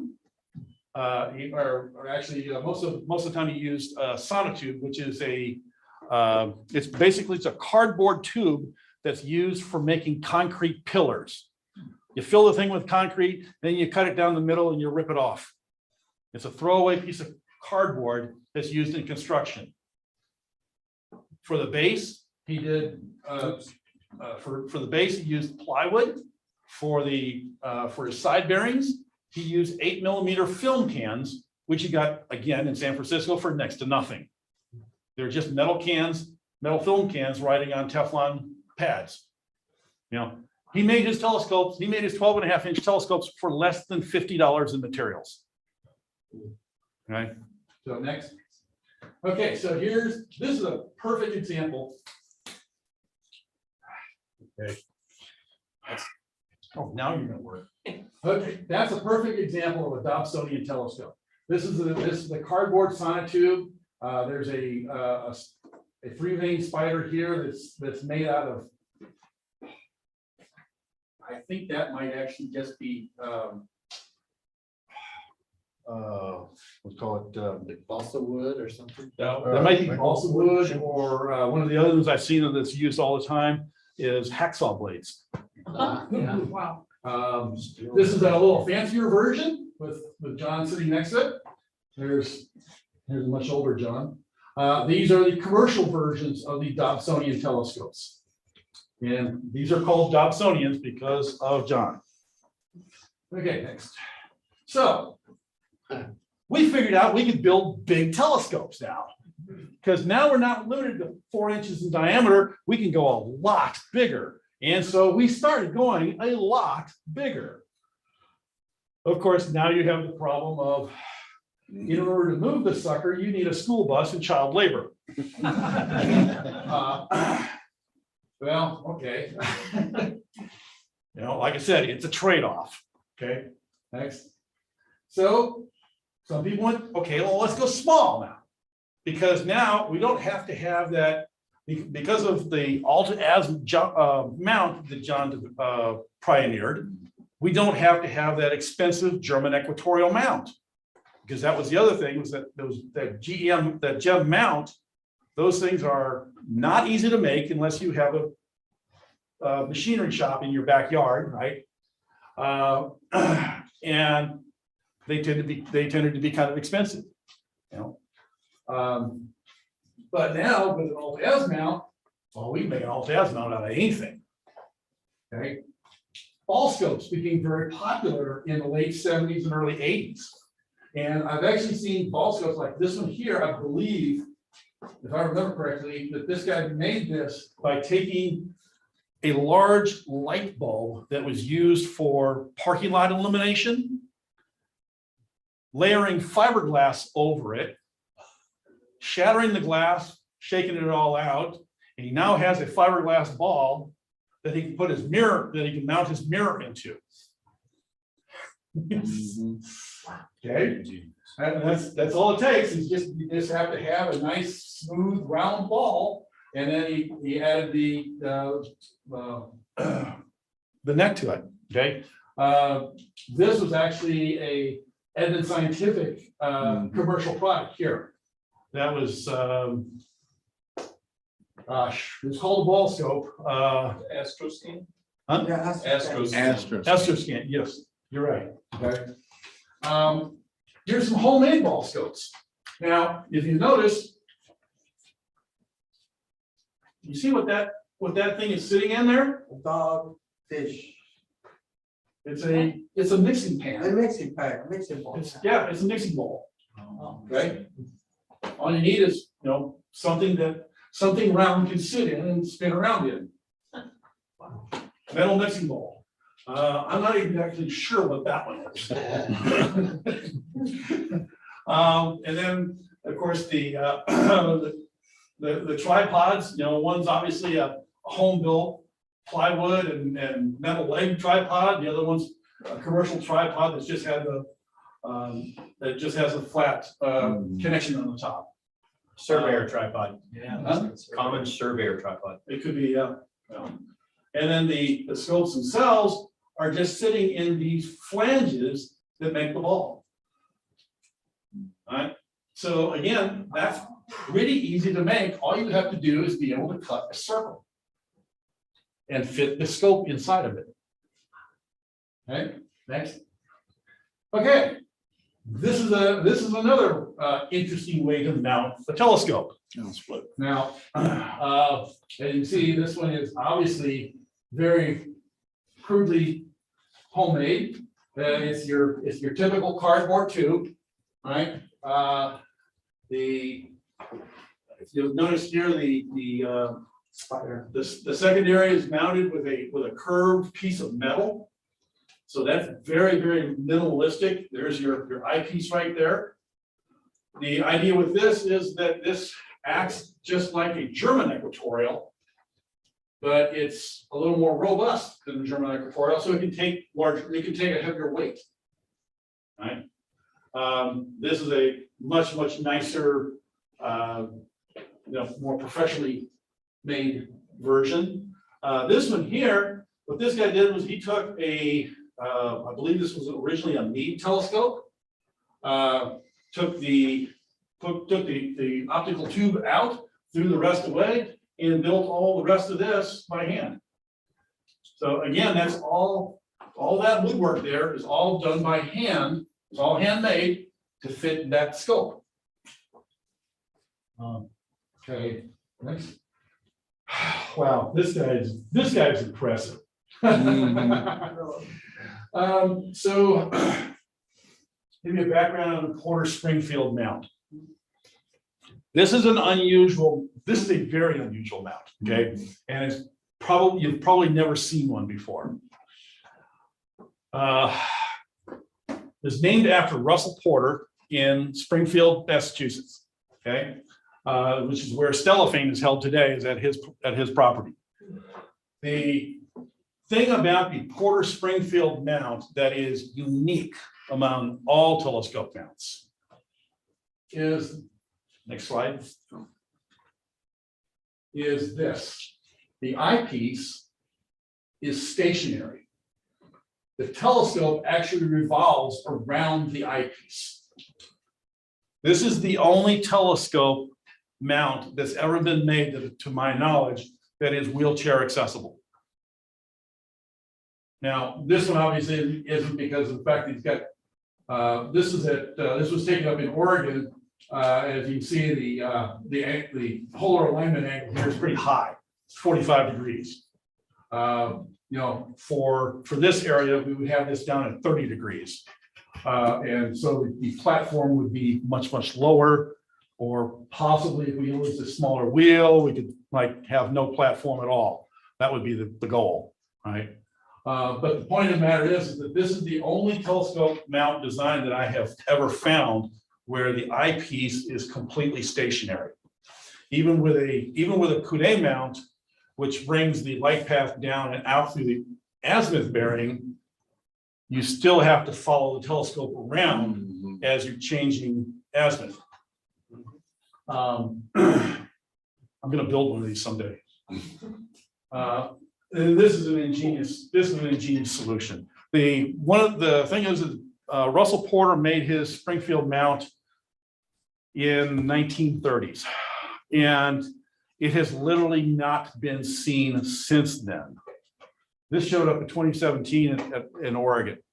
And the fellow who built this came up with the brilliant solution, because the problem with the Porter Springfield mount was that it had essentially a German equatorial mount with the eyepiece coming out at the right ascension axis, but it had a very complex counterweight system so that you could sit at the eyepiece without getting hit by the counterweight.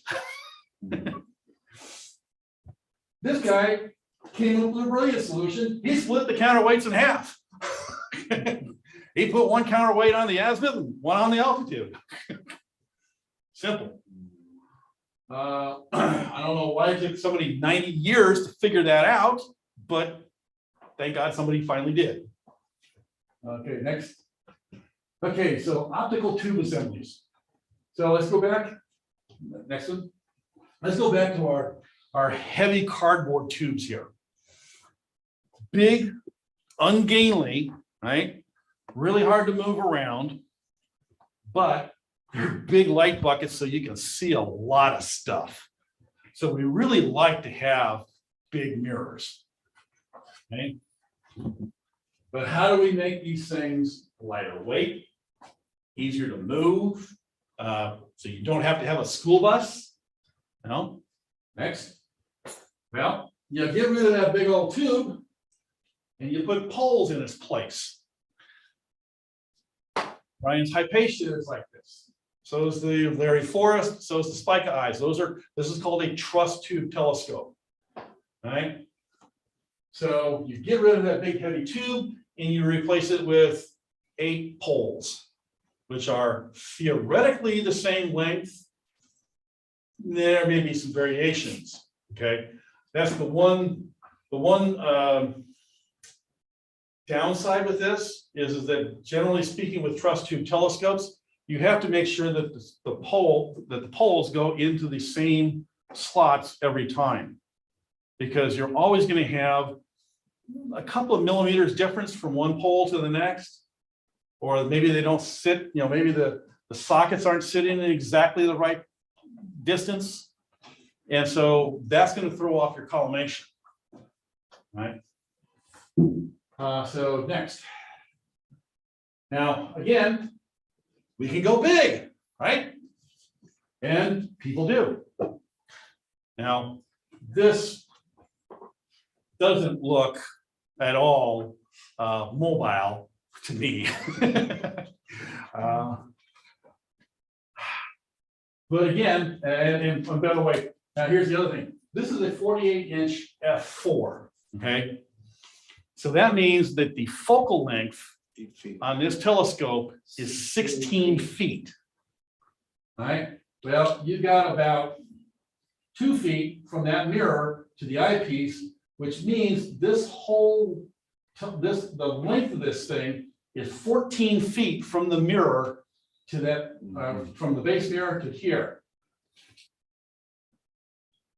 You can stand up and look in the eyepiece when this is pointing at the walls of the observatory. Anything above the walls of the observatory, you're on a ladder.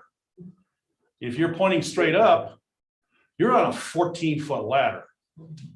Now, I don't know if any of y'all have acrophobia, but I'm going to tell you, you get on a 14-foot ladder in the middle of the night, that can be a little scary. His observatory is on the side of a cliff. Yeah, that helps too. Yes. It's a triangle ladder. Top steps are only 4 inches wide. Yeah. Now it is an orchard ladder, which helps. It's definitely helpful. That's way more stable. Is that 100mm refractor he's got there for a finder? Probably. I actually saw a 40-inch telescope that Steve Swayze built many years ago that used a 12-inch Newtonian as a finder. Wow. Oh, he does have the poster. Huh? Jimmy does have the poster in there. Oh, does he? Yeah, her name's Barbarella. Oh, that's right. He's got the poster in the observatory. Okay, well, like I said, once you start using trusses instead of solid tubes, you can go much bigger. Next. Some people just don't know when to stop. Now, the amazing thing to me is if you look at the background here, this is not inside of an observatory. They actually moved this thing out to a star party somehow. God knows how they did that, but yeah, I have no idea what size trailer it took to pull this thing. Where in the world do you get a piece of glass that big?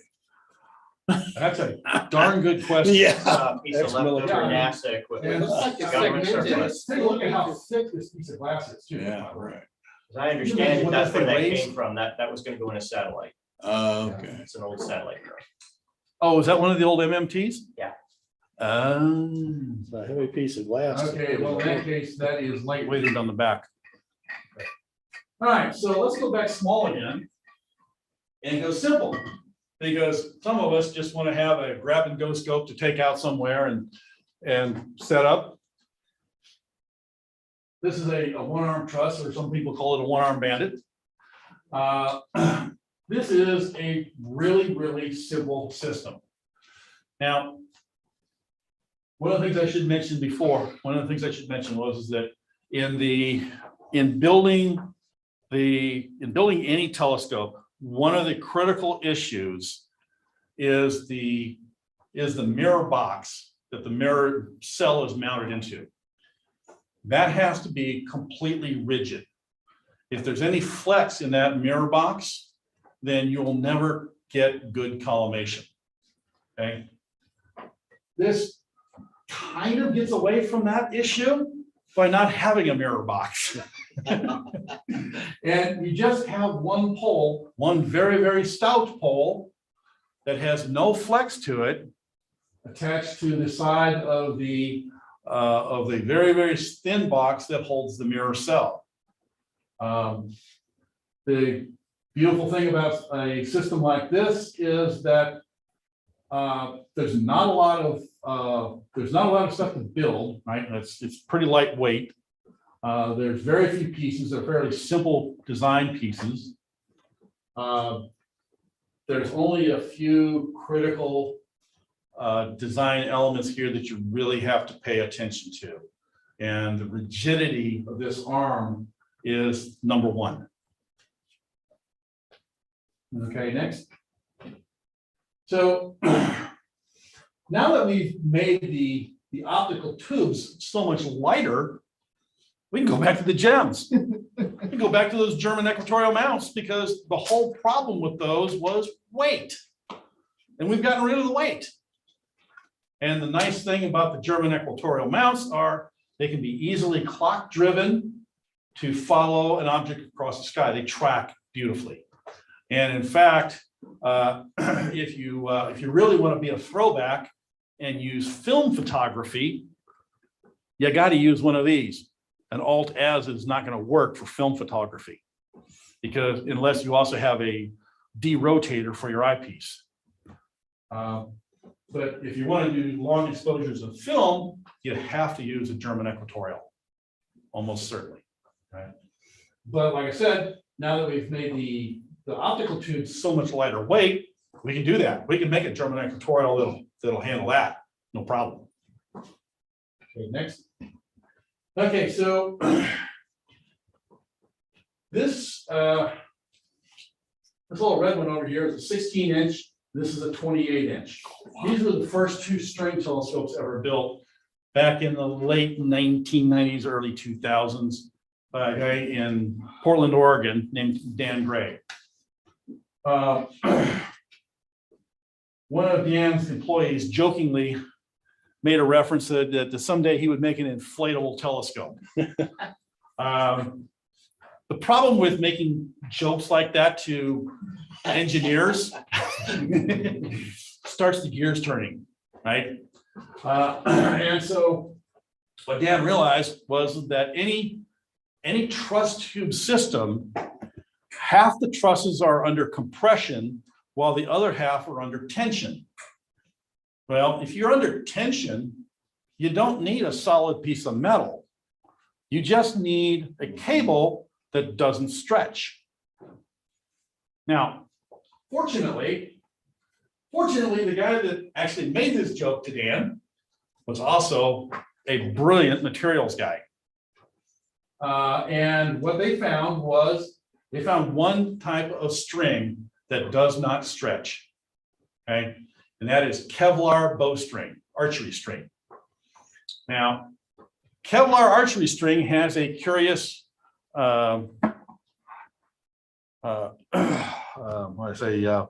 curious property called creep. This is a place where creep is good, by the way. What that means is that when you put that string under tension, it will actually stretch about 1 to 2%.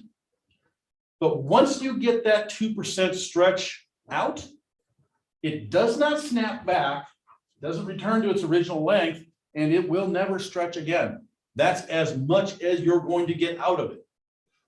So once you get that stretch, once you get that 2% out of that string, you now have a fixed length cable that will never stretch. Okay, so in this case, the strings on the Strings telescope, these are cables made of, I think Dan used 32 loops here that are tied together into a single bundle. That's way more than he actually needed, but he was taking a wild ass guess. You know, the beautiful thing about a telescope like that is that it's simplicity itself to set it up. I'm happy to say that I had unrestricted use of that telescope for 3 years when I was working for Dan. I didn't use it nearly enough. It's a beautiful scope, and it's really, really easy to set up and operate. A number of string telescopes have been built up in the Pacific Northwest. Not so many down here. I know of 2 in the state of Texas. These, you know, even though this was started 20 years ago, telescope building techniques don't tend to spread very fast, I've found. Because even though there's actually a book out on how to build string telescopes, very few people will tackle that without having actually seen one and talked to somebody who's actually built one.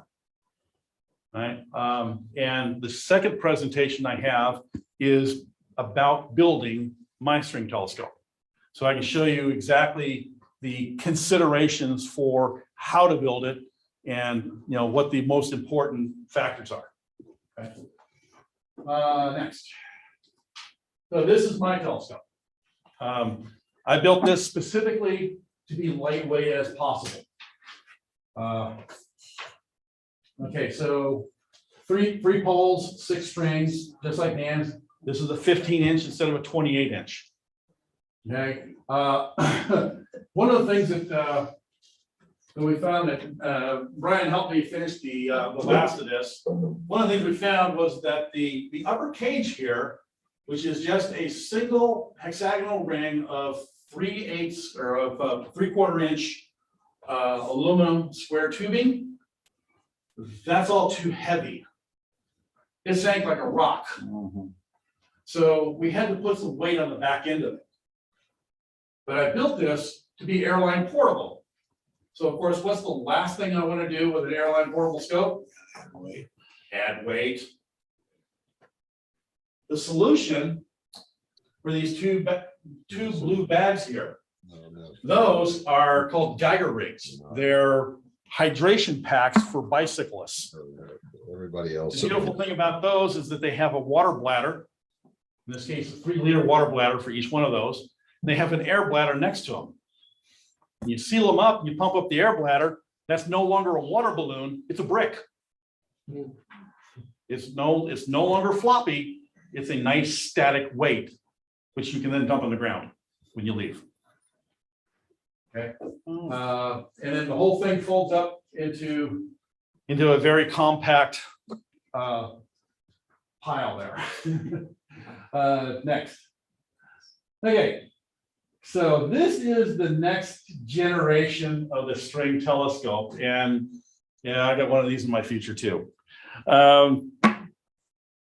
The biggest problem, the biggest drawback of the string telescope is the amount of tension you have to have on those strings. Well, and again, the mirror box has to be incredibly rigid. And so now you're putting a whole lot of tension onto the edges of that mirror box. So it has to be incredibly strong in order to not warp. Okay. So what you'd really like to be able to do is reduce that tension a little bit. Okay. What one of the fellows up in Oregon figured out at the telescope makers workshop there in Portland is this idea called tensegrity. This was actually first coined, was the term coined by Buckminster Fuller for tension integrity. Next. So the idea of a tensegrity telescope is that you have the same strings that you use for a string telescope, but you break them up into shorter, fatter triangles. Because the wider that you get, the greater the angle at the attachment point up here, the greater that angle, the less tension you need in order to keep it locked in place.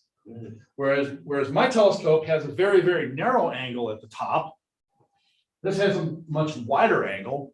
And in fact, these are carbon fiber fishing rod. And when Don puts that telescope together, all he has to do is bend those carbon fiber fishing rods by hand, slip them into their seats and let go. And that's enough tension to lock that upper ring in place solidly. It will not move. So, and again, next slide, they collapse down into very, very small packages and very, very lightweight. So this is a, this is a brilliant adaptation of the string telescope. I haven't seen any of these in Texas yet. Okay, last, spiders. Okay, not that kind of spider. Next, this kind of spider. We've all seen beautiful pictures with these great big old spikes, diffraction spikes, okay? Those are caused by the spider veins themselves. You get essentially what you get is the shadow lines of those very thin veins create a constructive interference pattern in the light coming from the mirror that causes those spikes. All right. And when you have veins that are straight across, that's where you actually get the maximum amount of spiking, is because you get that constructive interference from one side to the other. All right, so it builds on itself. So next. So there's a couple of ways of doing that, of getting rid of those. One is using curved veins, because now nothing lines up with each other, right? And so that will reduce, using a curved vein like this will reduce the amount of that spiking considerably. And again, you'll notice, look what that vein is made out of. Yeah. Somebody just took a stainless steel ruler, bent it into a horseshoe, drilled a hole at each end, and clamped the mirror onto the end of it. It sure doesn't seem like that'd be very stable. Well, I guess stable enough. given the width to height ratio of that ruler, yeah, it's actually very, very stable. Wow. Actually very stable. So up next.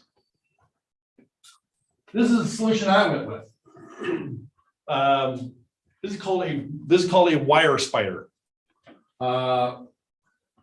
This design was actually developed by the same guy that did the mirror for my telescope, who sadly passed away last year. The cool thing about this is, if you notice, we got four. Really?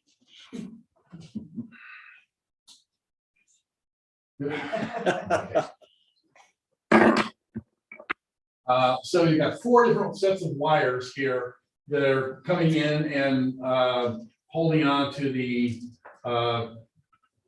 back frame that's holding the mirror.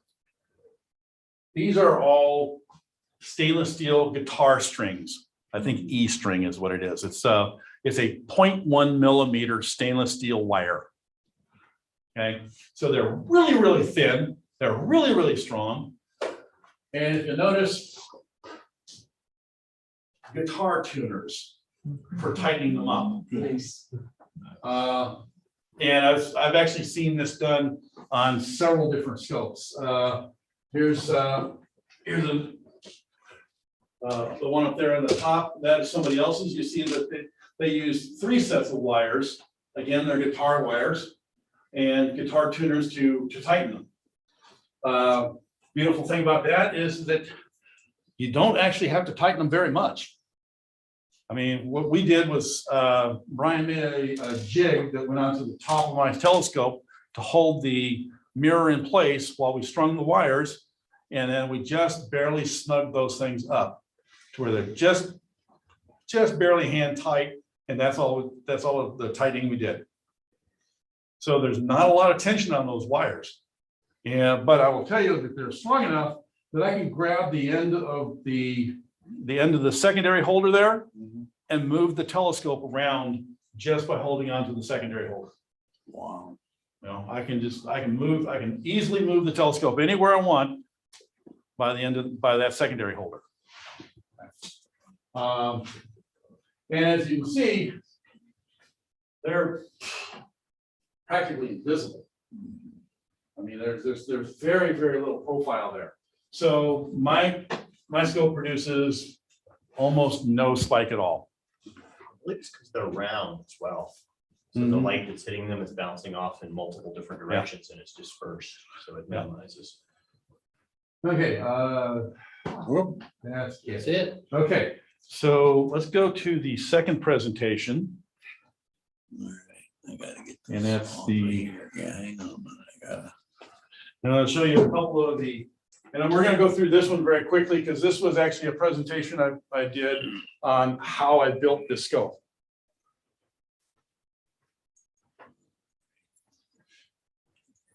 sharing now then this back here, which one? Innovation. Travel scope assembly. Oh, Yeah, travel that one. scope, that one, okay.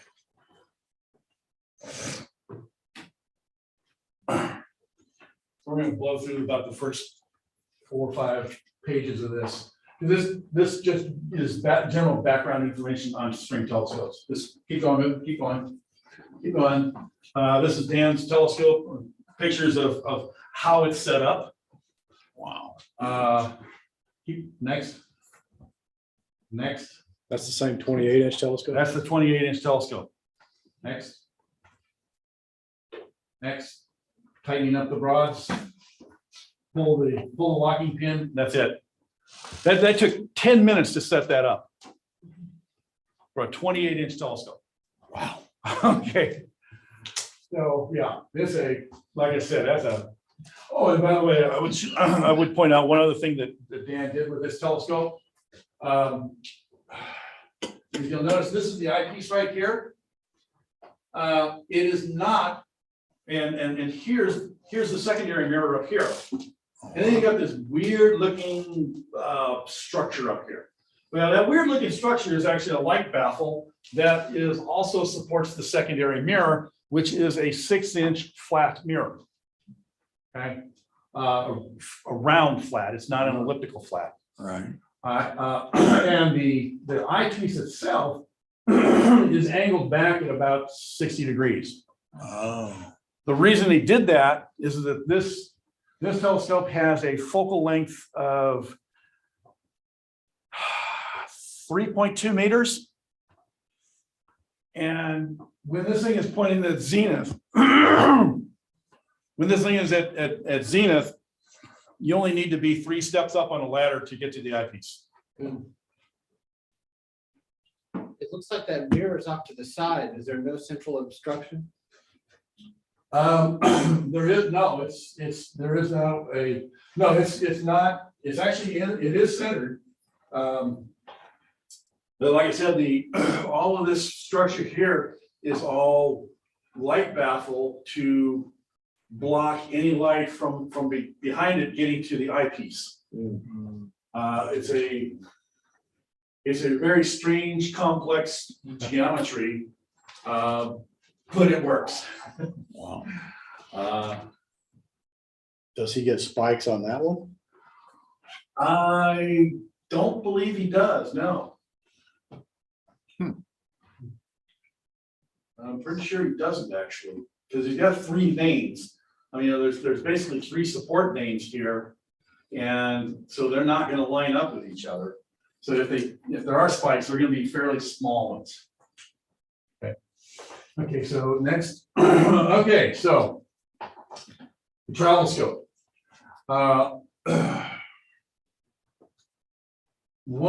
So what I decided to do was, because I was going for lightweight, I didn't want to use wood. Okay. So I went with aluminum tubing. Now, virtually everything on this telescope, except with a possible exception of a couple of pieces that Brian helped me with late in the construction, all came from Ace Hardware. And we're very, very low budget. Okay, so next. Okay, so. Wait a second. I think we have to reshare the screen. Oh, that's what happened. Did we lose some? Yeah. All right, hang on a minute. All right, let's go back over here. Notoriously gentle baggage handlers. Yeah. Okay, now, are we shared? Are we back online again? Yeah. Okay. Okay. So you might want to kind of do a really fast recap on your first. Okay, so, all right, so in. I thought you want to go back. We can go. Oh, just right there. So, next one, yeah. All right, so because I'm using because I used aluminum on this, okay, and it was all going to be welded. One of the things that you have to be aware of in welding aluminum is that it is going to twist itself to death if you let it. Okay, when you get it hot, it's going to twist. So what I did was I got a 2 foot by 2 foot piece of plywood, 3/4 inch plywood, and I built this jig, right? And then cut and fit all of the aluminum pieces and clamp them onto that jig. And I have a 4-inch hole saw under each one of the intersections there, so that all the welding could be done while it's fully clamped in place and immobilized. If you're doing any kind of welding on aluminum, you have to have it fully immobilized. I cannot stress that enough. Same thing when I took the base piece that has the trefoil in the center and the top ring of the cage, and we had the round tube welded in between them. Again, I don't have pictures of it here, but I had 3/4 inch all thread rod mounted into this board, holding the upper ring in place over the lower ring with the round tubes clamped in place, cut, fitted precisely and clamped in place so nothing could move while the welding was being done. That is absolutely critical when you're dealing with aluminum. Steel is way more forgiving. But if you're welding aluminum, you have to have it absolutely immobilized. Otherwise, it will twist. Did you build the mirror cell or was that portion? The mirror cell, actually, I bought at the swap meet at Oregon Star Party. Okay. And as it turns out, that needs to be modified. It's an 18-point cell, and my mirror is way too light for it. The mirror itself is quartz glass. It's only 7/8 of an inch thick. Oh. So it only weighs 9 pounds. Well, a 9-pound mirror on an 18-point cell, that's like trying to put a feather on your bathroom scale. Right. It just doesn't work. So next, the upper ring for the eyepiece, I did on the same jig. In this case, I took scrap pieces from cutting the lower ones, clamped them in place with a little spacer, with a 1/4 inch plywood spacer between them, and clamped all that together so that I knew that the upper ring would fit inside the lower cage with 1/4 of an inch gap. Okay, you took it apart. Exactly. Yeah. Okay. So, and again, I used the exact same jig. That's another thing that, if you want to be consistent, try to make a jig that will work for multiple steps of the operation. Okay. All right, next. All right, for making the strings. I'll have to admit, I screwed this one up the first time. This is a 4x4. That's about 9 feet long. I measured out the strings. The first set of strings I made went from the upper ring to the top of the mirror cage. Only after I had done all of that did I realize that, now I have metal attachment points that have to fold over into that 1/4 of an inch space. No, that didn't work. So I had to remake my strings longer so that they would now anchor at the bottom of the mirror cage, not the top of the mirror cage. That got a little more complicated, but it worked fine. The other thing is that when you go to make strings like this, in this case I use 16 loops of Kevlar bowstring. This is the successful attempt here. You'll notice that there is a turnbuckle right there. The reason there's a turnbuckle there is so that you can actually release the goddamn thing off of the post after you've got it all strung together nice and tight. Then you built it and couldn't get it off. Yep, I did that. I did that. Okay, next. All right, so this was the solution that I came up with. Now, one thing was that these poles, like I said, these poles are under a lot of compression. And you want them to sit into a nice solid socket. So in this case, the socket is just a 1/4 inch piece of flat steel that has a basically a drill bit started into it. Okay, so it just creates a cone shaped depression there. Okay, and then the poles themselves have a and by the way, these poles, these came from Ace Hardware. They're 6-foot painter's extension poles. I think they cost like $4 a piece. Okay, they're thin-walled steel with a black rubber coating on them. Practically ideal. Okay. And I had to machine a piece of steel that would fit into the end of the pole there that had basically an opposite little, peak on it that would fit into that socket. Okay, so that's what holds the, that's what holds it in place there, is basically just a little nub that sits into a conical groove or conical depression. On the bottom, what I did was, because the strings have to go down to the bottom of the cage now and anchor into those eye bolts, right here, what I did was I used 1/8 inch pipe that is lamp pipe.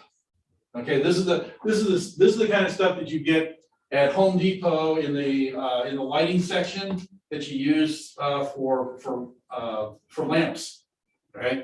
And that's just a passageway through the aluminum piece with a nut on each end, so that you have a smooth passage for the string, so you get no abrasion.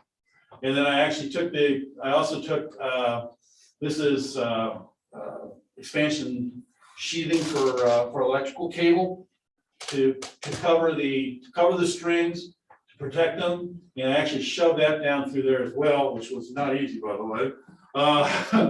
And so that way the string is fully protected from any abrasion going through the frame there. Next. So yeah, here's the painter's extension pole made by O-Cedar. And then you can see the little steel cone that I made that just sits in there, and then I use a piece of 1 inch shrink wrap to slip down over it, heat it up, shrink it, and that binds it in place. So that's all it took to make those poles. Oh, and then the other side of the other end of the pole has a 5/16 nut cert that fits inside there. Next. Okay, so here's the assembled optical tube. As you can see, it's pretty bare bones. Here's the you see the 18-point cell. Like I said, that probably needs to be reduced down to about a 6 or a 9-point cell. Let's see, anything else about this? This is where I had it set up, and I had the strings under tension for probably 2 months, I guess, just to try to get all that 2% out. It takes a while to get that 2% out, but once you do, you'll know it. Okay, next. Oh yeah, the focusers, dual speed moonlight. This is one of the things that Brian helped me with. So I came up with 26-inch mountain bike rims for the altitude bearings. One of the things that's wonderful about mountain bike rims is that they are incredibly structurally strong.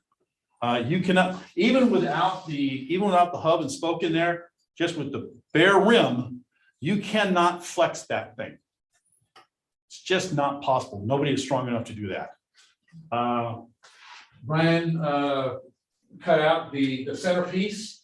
There's a 1-inch hole in the center that was we basically put a steel rod through there, and that's actually the rotation point of the telescope. And so we used that to figure out how high the whole thing needed to be to get the right balance. And then it just bolts onto the side of the cage there. There's bolts sticking out with then wing nuts capture it. Next. Okay, flex rocker. This is another innovation by Dan Gray. The idea of the flex rocker is, and this is not the final version of it.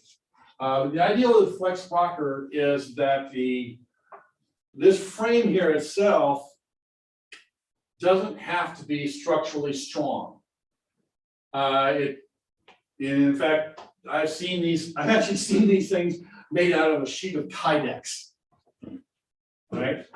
All it does is it holds these compression points in specific places for the load of the telescope to go straight down from the upper frame onto the ground ring. As long as all the forces are vertical, then that thing can be as floppy as you want. You can make it out of cardboard, as long as those, as long as all the forces are straight downwards. This was our first iteration. I don't think we have pictures of the final iteration. It's let's see. Yeah, but anyways, that's the whole point of the flex rocker, is that the ground ring itself is structurally rigid, and it carries all the weight of the telescope. None of the weight of the telescope is actually being carried by the rocker. It's only being transmitted straight down by the rocker. Okay. Next. Okay, and here's where I was talking about the guider rigs. Here you can see one. You can see one that's full and inflated. It's a nice solid brick there, basically. We put these, and then we also made a back plane back here to hold those in place, so they can just basically slide down into the slot and then pump them up in place, and they'll hold themselves. Excellent use of scrap clean room wall. Yes. That's all that is. Yes. Drop, free junk. That's, that's again, that's I can't tell you how many, have you ever seen a bumper sticker that says, "Not all who wander are lost"? Yeah. Okay. I cannot tell you how many times somebody has asked me in Home Depot if I'm lost. Yeah, right. Because I'm wandering around looking at the shelves. I'm looking for something, but I don't know what the hell it is. But I know if I see something that fits what I need, I'll know it right away. And I've done that probably a few hundred times. So you adjust the amount of water for the weight that you need. Yep. So you know how much water to put in. Yeah. Yeah, and I've found that about a gallon of water between those two bags is just about perfect. Okay. Next. Okay, this is talking about the spider again. The 0.1 millimeter. I can't say, I cannot recommend this design for the spider highly enough. It's, as far as I'm concerned, it's a brilliant design. And it works wonderfully. Now, I will say that that actually machining out the 3 pieces necessary for this thing, you can find the design for this on Cloudy Nights. It was done by a guy named Mark Cullen, Obsidian Optics. Unfortunately, Mark did not dimension his drawings. And what I found through trial and error is that there is a critical order of manufacture for these parts. You can't just make them in any random order. You have to start with a specific piece and then build out from there. I bet you can guess how I figured that part out. So yeah, I mean, at some point I probably should like go back and see if I can capture his images and actually dimension the damn thing. And put it back, you know, put it up on the web somewhere. Because it's a great design, but if you just look at the existing documentation on Cloudy Nights, yeah, you're gonna make about 3 of them before you get it right. Next.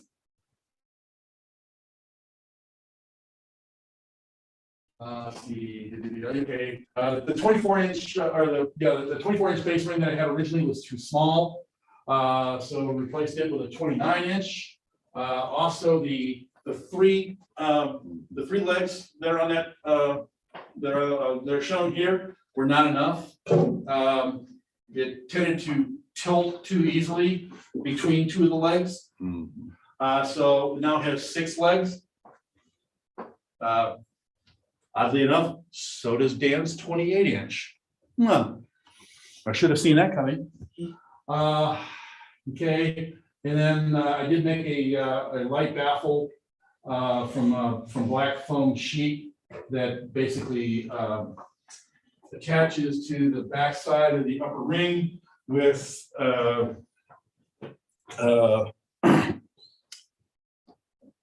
Velcro. And that actually is sized very nicely, so it'll fit into the back of my eyepiece case too. Conveniently. Okay, next, okay, tensegrity. This is a little bit better explanation for what I was talking about earlier, where you're taking the very narrow angles of the string telescope and you're opening up those angles. You want to get these things as wide as possible. You really, ideally, you want a 60-degree equilateral triangle there. That minimizes all of your tension forces. And next, and you can see is that, you know, the longer your OTA, break it up into more triangles. Now let's see. A couple things about this. So the way these triangles are done, you know, you can have a string that goes here and then down to here and down to here. That's one solid string. Okay, that's not 3 sections of string. And then these cross pieces here, the string actually passes through the cross piece to come down to the next one. Okay, so so they're just supported by the strings themselves. I'm sorry, what? And they're just supported by the strings themselves? Just for the strings themselves. And what they're doing, all they're doing is they're holding open that angle. And these are extraordinarily lightweight. Let's see. I think the original ones that Don used were just probably 3/8" bamboo, I think. The thing that's nice about bamboo is it's very, very strong. It's hollow, so you can just punch out the middle of it and run something through it. It's extraordinarily lightweight. So bamboo is actually a really cool material to build with. It's kind of tricky to cut because it tends to want to shatter easily. So you need to have an extremely fine saw blade. But the whole idea of the tensegrity is that you break up those angles or you open up those angles and make multiple triangles instead of one long triangle. And you end up reducing the amount of tension that you have on the strings and the amount of compression on the poles, which then also means that this base down here doesn't have to be nearly as strong as if you have a string telescope with that high tension, high compression force structure. I think next, yeah, okay. Here's a couple of examples of tensegrity scopes that were that showed up at Oregon Star Party 2017.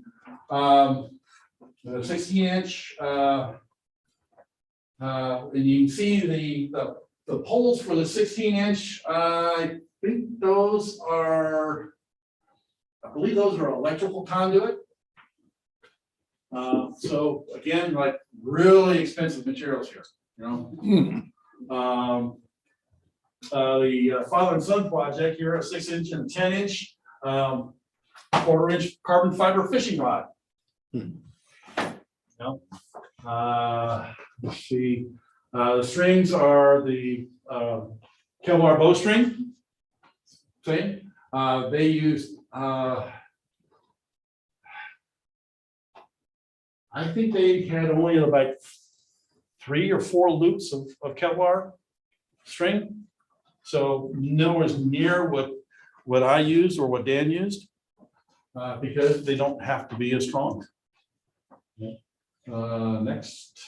Yeah, that's it. So any questions? Terry, I think we have some things in the chat. Are those some of Get those some lights questions? back on again.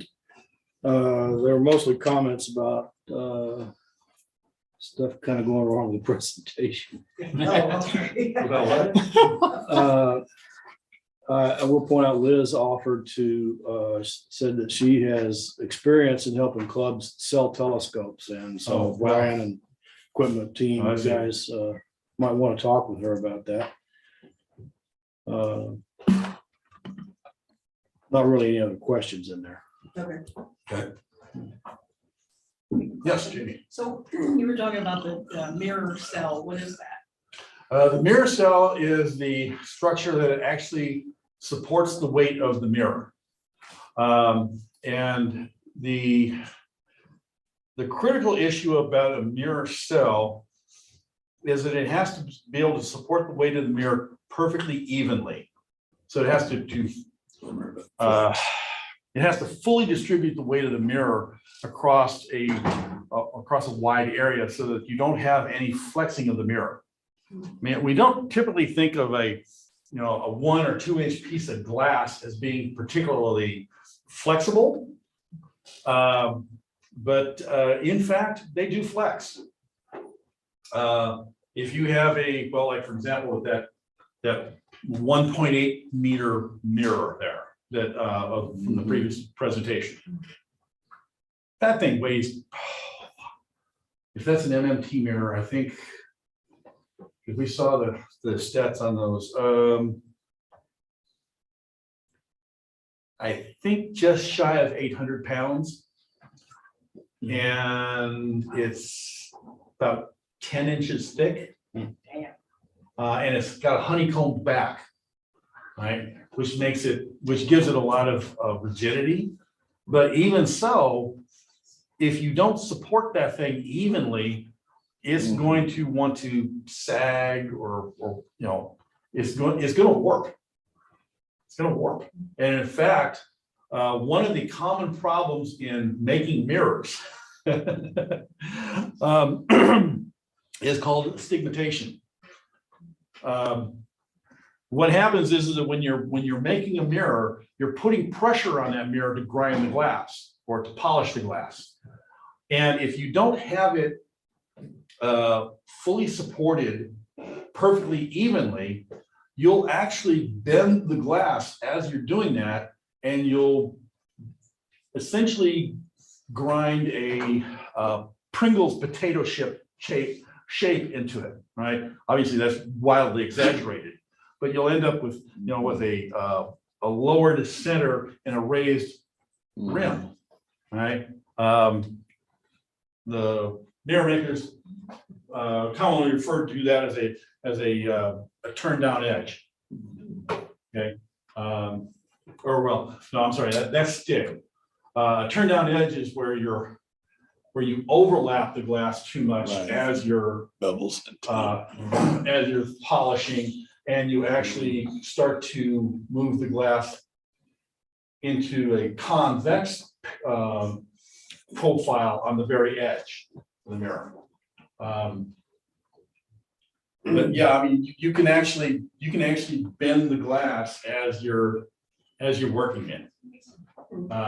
Same thing with the mirror cells. You need to have to fully support that mirror so that it doesn't sag and bend itself. Yeah, right? As I understand it, they like to take a mirror cell and grind the back of it. So Yes. they'll take a flat piece of mirror and they will grind it super flat and accurate on one side. That's the back side. Yeah. If you ever see a Coulter mirror, it was melted and poured in. It's not ground, it's all rigid and roughy. It's brought on a table. And I think most of his are at or near spherical. It's just curved. We just leave it, it's curved. Is it polished to precision? No, you don't understand. It's curved. There you go. Yeah. That's all it is. And it is very rough on the back. So there's an actual mirror. That's awesome. So this is a mirror blank. Mhm. Okay, this, I started grinding this a long time ago and never finished it. The back of this mirror, the back of this piece of glass is flat to 1/1000th of an inch across its entire surface. Wow. Okay. And I used to sell this glass to mirror makers. Even on a 20-inch piece of glass, they demanded flat to 1/1000th across the entire back surface. Okay. Because if it's not flat on the back surface, then when they go to grind the mirror, it's likely to start doing something like this, or who knows, and that's going to mess up their curve. Why does it need to be so thick? Is it just for strength? So it doesn't bend. Okay. Yeah. And by the way, so this is a 10-inch and it's an inch thick, all right? So 10-to-1 ratio is very easily doable for quartz glass because it's a very strong glass. The typical ratio for Pyrex is 6 to Double 1. that, yeah. Okay. Now, obviously, when you get to a 24-inch mirror, Yeah. it's not 4 inches thick. Okay. You get to a 24-inch mirror, it's still only about 2 or maybe 2.5 inches thick. They're gonna figure out a way to support it, because otherwise it's just too heavy a piece of glass to handle. You know, Mirror supports are pretty complex critters. Yeah. When you get over across big ones, but there's a design program called GUI Plop that's online, and it is GUIPLOP, which is an acronym for God knows what, but it shows you where to put all the support points for how many points you want to use, and where they should be distributed, but everything is in the center of a triangle. And it's how many triangles that you put in there, so everything automatically centers. And so everything is loose, floppy, and fit together. So this is a grinding tool. No kidding. Yep. And again, really, really complex structure here. What I did was these pieces of things in here, these are actually just quartz rod that were scrapped from the same place I got the quartz blank. I went on the camera a little Oh, bit. For folks yeah. to- So these are just quartz rod that I got from the same supplier where I got the quartz from. Most of these are 19 millimeter, and I think there's some of them are 24 millimeter. Effectively, and then the way that this thing is made is that you put these things onto a flat surface. You use tape to make a cofferdam around it, and then you fill it up with dental plaster. It is plastic. That's dental plaster, that's all it is. Once it hardens, all that glass is trapped in there. And, and as you grind the mirror, this is gonna sound horrible. As you're grinding this mirror, oh, okay. Yeah. It's not gonna Not gonna work on that. as you're grinding this mirror, okay, you're gonna have grit in there. You're gonna have carborundum grit in there that's wet, right? And it's gonna make a lot of noise when you're grinding. It sounds awful, right? Now, it's, this is nice and smooth, right? You put carborundum grit in there and it's gonna sound loud as hell, okay? But what's gonna happen is that as you're running this glass back and forth here, you're gonna spend more time grinding the center than you do grinding the outside because you're overlapping, right? Then I've also actually seen people, instead of using a stroke like this, they'll do a circular stroke like this. All right?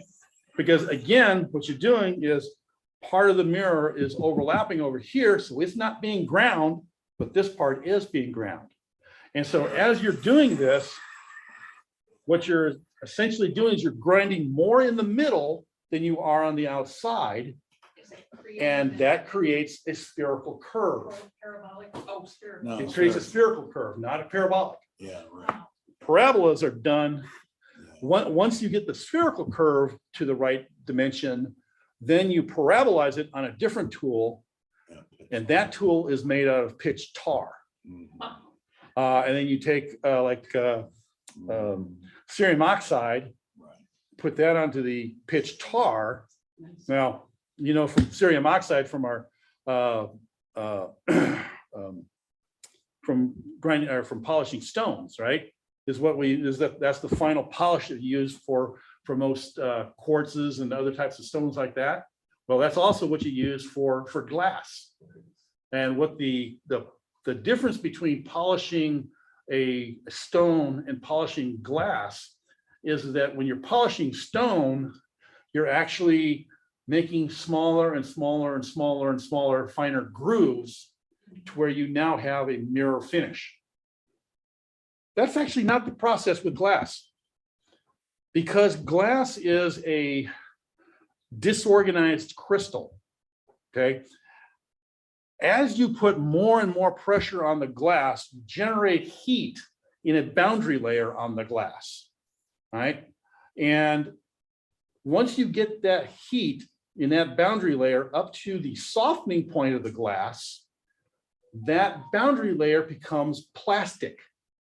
And what happens is that ridges will then slide into the valleys we're talking nanoscale, the nanometer scale here, but the ridges, where you originally had a flat, where you originally had a surface here and you've got grooves into it from grinding, you're now going to take the tops of those ridges and you're going to fill in those grooves by flowing the glass into the groove. So you're actually micro melting the glass. Wow. Through pressure and heat. All right. So that's the difference between polishing stone and polishing glass. The surface of the glass actually moves when you polish. The stone doesn't. Okay, because the stone is a locked solid crystal. The glass is not a locked crystal. It's a mobile crystal once you get it to that softening point. Now, one of the differences between Pyrex and quartz, or even Pyrex and what's called float glass or plate glass, is the melting point and the softening points. Okay, ordinary window glass or float glass, that softening point is around, I believe, around 750 Celsius. The softening point of Pyrex is around 850 Celsius. So you have to use more pressure to get that boundary layer heat that you need to flow that glass. The softening point on quartz glass is 1650 Celsius. So you have to use a lot of pressure and a lot of time to get the glass to flow into a nice polish. The advantage, though, is that when you polish a piece of Pyrex glass, right? And I don't want to go too deep into mirror making, but when you polish a piece of Pyrex glass, what you do is you take it off the polisher, you rinse it off, get the grit off of it, and you put it on a shelf for 3 hours. That's so that all that heat that you built up in that boundary layer gets to dissipate out throughout the thickness of the glass, so that you don't have any expansion effects in the glass itself.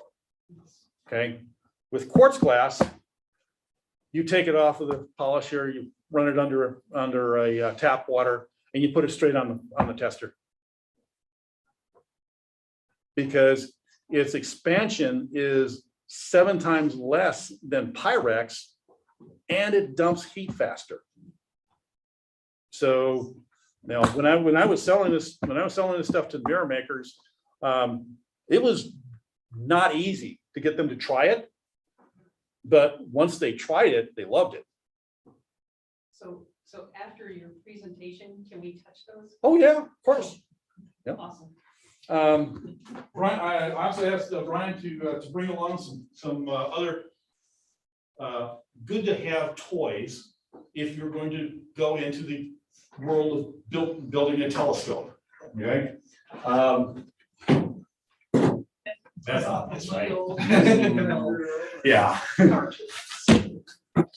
Handy power tool. Okay.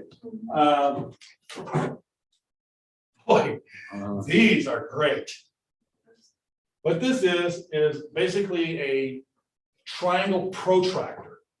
You can get these at Home Depot. I think they're $7 or $8, something like that. They come in a couple of different sizes. They've got this nice ridge on one side, so you can sit it, flush against a surface. Right. So it holds nice and tightly against the surface, and you've got all of your angles from 0 to 90 marked off along this edge, with a couple of angles that are specially noted. Let's see, what was it? See, that's 70.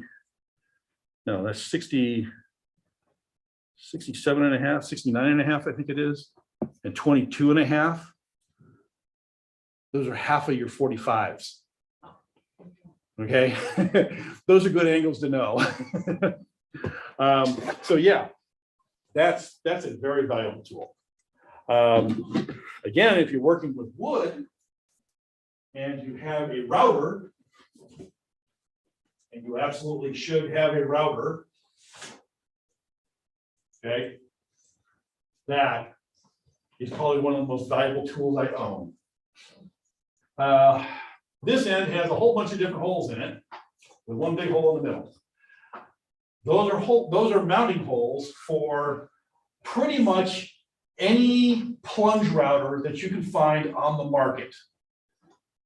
So you can mount this to the bottom of your plunge router. Okay, and a plunge router is a wonderful tool to have if you're making a telescope.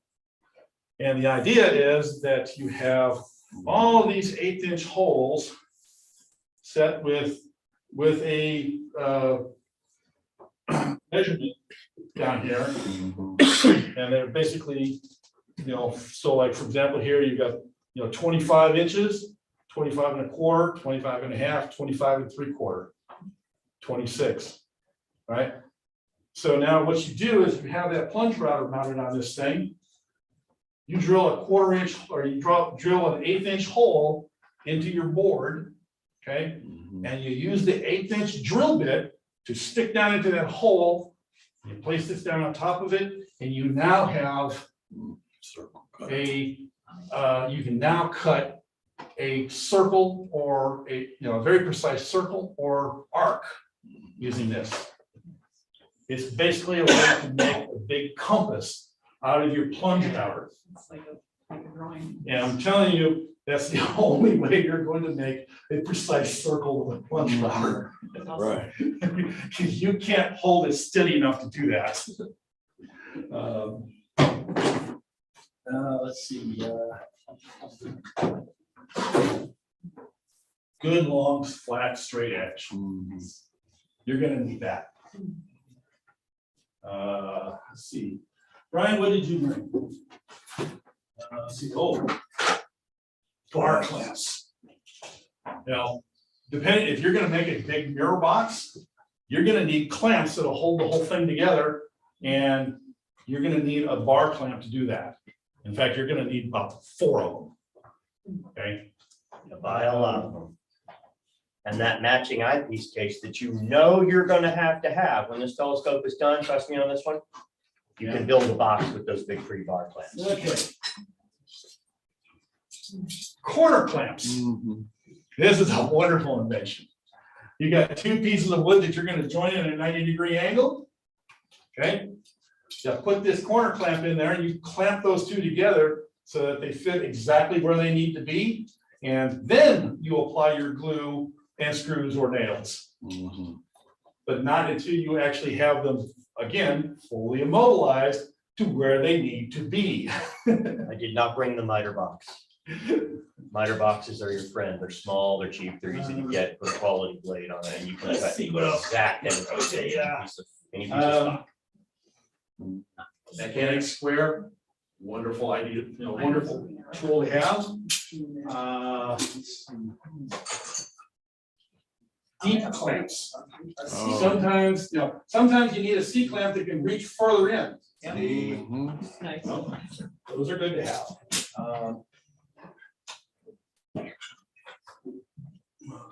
What else? No, that's probably about it. What's under the shroud? The shroud. Oh, It's a one-armed bandit. it's a one-armed bandit made from a fence post. How much, what's the cost of materials for this, Brian? $30 for the first and second mirror on eBay. Yeah. Everything else. Virtually, the glass is about the only thing that costs anything on this I telescope. think I had an old focuser. The point of that, there was a set of rules I set out to make that pre-COVID for a practical astronomy. The practical astronomy that was supposed to happen exactly before pre-COVID, so you've never seen it for 3 years. But the rules I set out for myself to prove that you can make a scope out of anything were very simple. You can buy your mirror, that's fine. Everything else had to come from what was lying around in my shop. No trips to the hardware store, and I allowed myself 8 hours shop time. I built it for. That's it. Some of the screws don't match because they were on the floor when I was sweeping up. Nice. Oh, yeah. The weights, they're off one of my oscilloscopes, piece of plastic, dowel rod, 2x4 bolts. Wasn't sure how the balance was gonna be, so I drilled a pile of holes and just started slipping it in the right hole until it balanced. It has a finder, a piece of wood at the top, that's a Oh, finder. God. You look through the cup, the little cup, that's a coffee cup hook. If you look through that and line the head of the screw, the shadow of it up, you got a back and forth, or you can drive the screw in until it's collimated. Use the screwdriver to collimate it. And once it's collimated, you never have to think about it again. That's a 4-inch? That's 6-inch, pop the top off of it. I have a plastic cover on it. And you can put a shroud around the bottom, pull the cover off the mirror. It's a real mirror. Oh. It's about an F9, and when you take it out and just set it up on a table or something, it gives a really clear view. We've taken it out to Stone Skies. Oh, it works great. And collimating is easy. You just move. 3 stop, screws and with lines up. springs. Yeah. I'm gonna tell you, John Dobson would be proud of this scope. Yep. Wow. I'm impressed. And counterweights, oh, by the way, counterweights, one of the best, easiest counterweights you can get. Barbells. Cheap. They're cheap. You can go get them at Goodwill for a couple bucks. Gonna say, probably buy used that somebody decided they didn't want. That's right. Garage sales. Yeah. And, usually what you'll find is, if you go to Goodwill, there'll be a mismatched set of counterweights or a mismatched set of barbells that nobody wants. So they'll be marked for about $2 a piece. What'd you use for the azimuth bearing? For the azimuth bearing, that's a bolt. That's a quarter 20 bolt. That's That's elevation all as. Oh, I'm down sorry. the Asthma. bottom. Oh, I'm sorry. That's a piece of round Delrin that was dropped from a machine shop. The guy gives me piles of them, and then I took a piece of plywood on the top, and so I took 2 pieces of plastic from clamshell. It was a clamshell packaging. I super glued it on one side, so there's 3 of them underneath it that it just rotates on like nylon bearings. So it's stiction friction. I wasn't trying to go perfect. Yeah, But right. there was And again, clamshell packaging in my trash can, so I used it. And again, the rotation point is a quarter 20 bolt with a Yeah. crown nut. Right. So And then nothing. that's one of the leftover weights from my old 10-inch Mead that I used to make weights for because I had these huge eyepieces. So when I got rid of the scope, I had 3 or 4 of those weights that I made on the lathe. So I figured, all right, it's in my shop, it counts. So literally, you know, when we say that you can make a scope out of almost anything, you need 2 pieces of glass for sure. Yeah. Okay. Everything else is up to you. Yeah, Domingo? You need 3 glasses. You need the mirror, the center of the secondary mirror and the eyepiece. Well, okay. I'm not gonna go into manufacturing eyepieces. I'm kind of assuming you're gonna buy those too. Actually, there's something you can do with eyepieces. You have Plossels, the simplest, smallest eyepiece, people give them away. If you take several of them and you put them in a fishing tackle box or somewhere and turn the lights off for a couple of weeks, they will breed. Stay in this hobby, you will have a pile of Plossels. I have a whole box somebody just gave me. I'm gonna end up fanning them out for people. Plossels breed. when you But put as them on. far as, as far as the structure of the telescope, yeah, you need 2 pieces of glass for the optical path. You need some way to focus the, you need some kind of a focuser. Right. And we didn't go into that, but these are, you don't have to buy these. You can make these too. I've seen people make these. The people made simple helical focusers just by 2 pieces of metal that have a thread between them, so that you thread them out in order to lengthen the tube. Oh, about the eyepieces? Yeah. John Dobson did make his own eyepieces. We saw one in Casper. They brought one of his original telescopes. He used sink drain. Knowing Dobson, that doesn't surprise me at He would all. order the little lenses from Edison Scientific or someplace, the tiny little things. And then he would put together wooden ends with holes drilled in them, the cores that come out of a hole saw, and stuck those together in a piece of brass sink drain. And that's how he would make his eyepieces. Wow. Yeah. Wow. There's a guy on YouTube that buys broken binoculars. Yeah, steal Pulls some the out of eyepieces those. off of those. Yeah, broken binos are cheap and they're everywhere. Somebody's asking, how hot does the rest of the mirror blank get to when polishing? Actually, the biggest problem when you're grinding that mirror blank or when you're polishing it, right? So like, for example, with a thin piece of glass like this, if that was Pyrex, I would glue a piece of wood to the back of that with pitch so that the heat from my hands did not warp the glass. Okay. You don't have to worry about burning your hands. You have to worry about the heat from your hands changing the dimension of the glass. Okay. You're talking about very, very small amounts of heat will actually cause that glass to expand. In fact, for plate glass, for window glass, that will expand 85 nanometers per degree Celsius per centimeter of thickness of the glass. That doesn't sound like a whole lot. But if you're talking about a piece of glass that's 12 inches in diameter, so talking 400 centimeters, okay, and it's say 2 inches thick, so that's about 8 centimeters, okay.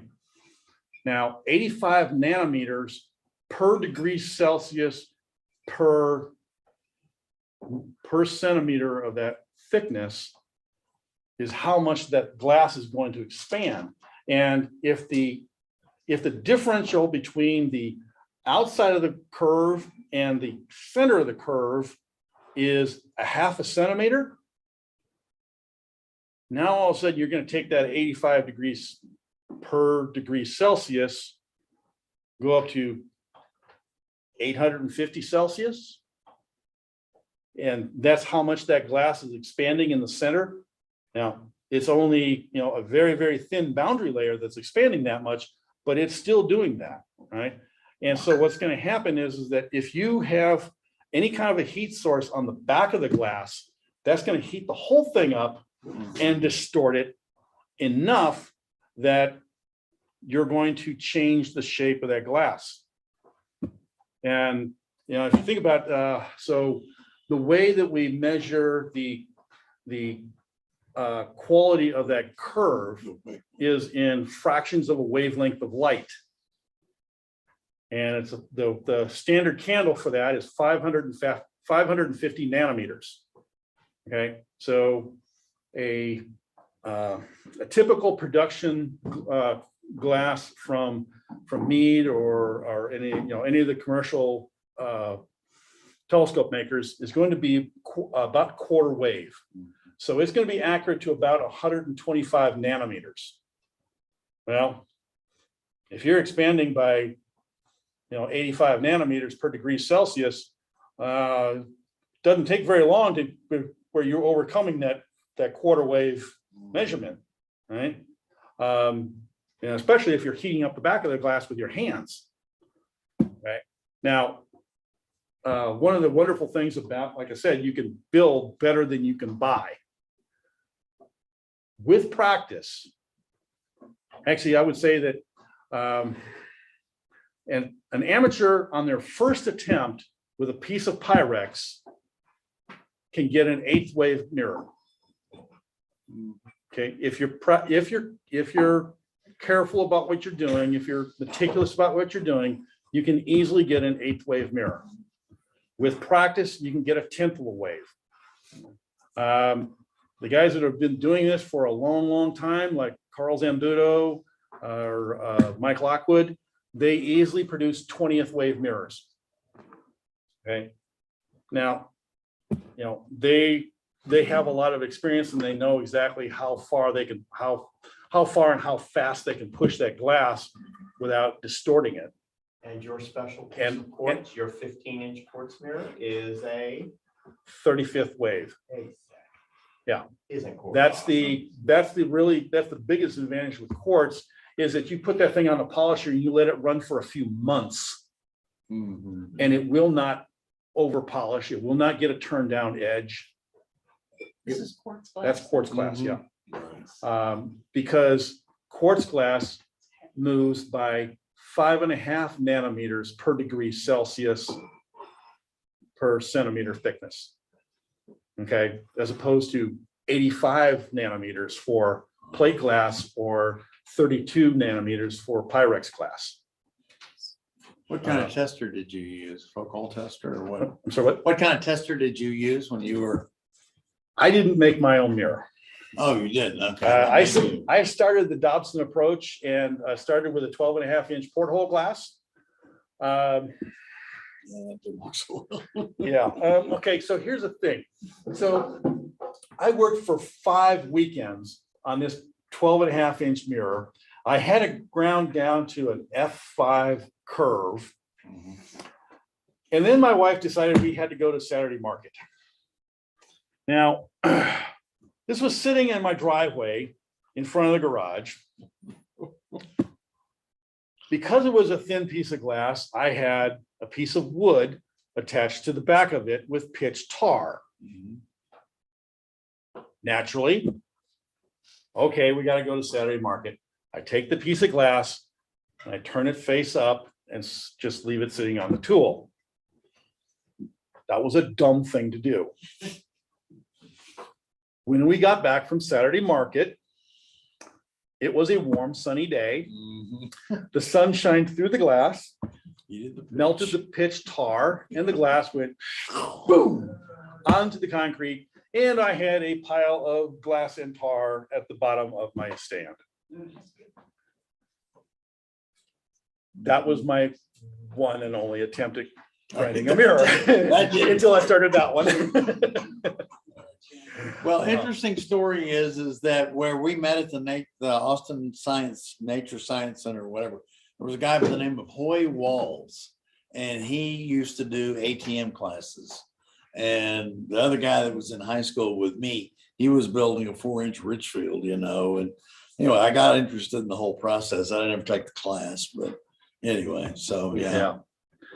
And I've heard arguments about whether to do a straight stroke versus a circular stroke or a W stroke. You know, there's Yeah. everybody has their own opinion about what's the best way to create that stroke. Now, I will tell you, one of the common issues about that is that what you want to do is you want to have a roughly circular stand so that when you're working a piece of glass, you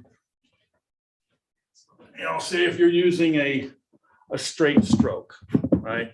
You're running this thing back and forth, back and forth, back and forth. Okay, then what you're going to do is you're going to turn the glass clockwise, okay, and then you're going to step counterclockwise. And then you're going to work the glass again. Now, what you're going to find is that you're never going to turn the glass the same amount, and you're never going to step the same amount. And that's exactly what you want. Because what that does is that completely randomizes the straight scratches that you're creating here, okay? You don't want to have any repetitive pattern there. And so as long as any way you can do it to completely randomize those movements will get you that spherical curve. Use 55-gallon barrel filled with water. A barrel filled with water is a great mirror grinding stand, yes. Greg, can you tell us again one more time what those little glass rods are made out of? Those are quartz glass. Yeah. Ideally, you want to have something that is as hard or harder than whatever you're grinding.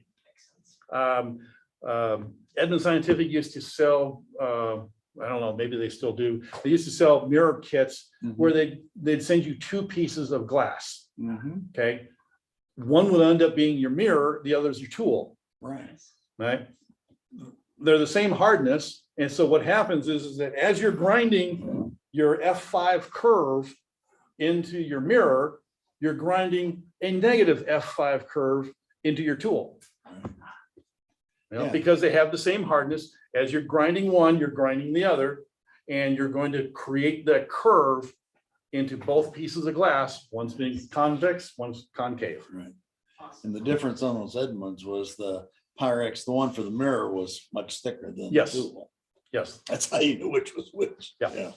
Why don't we stop at this point? And I want to look through that telescope. And Okay. if people can come up and look at some of the other stuff. Okay, yeah, come on, you know, everybody come on up and you know, feel the weight of the glass and all. Show the difference between common cheap plywood and the real yes. plywood. The plywood that astronomers should always use is the Baltic birch. Yes. Greatest plywood ever created. Let's say thanks to Greg.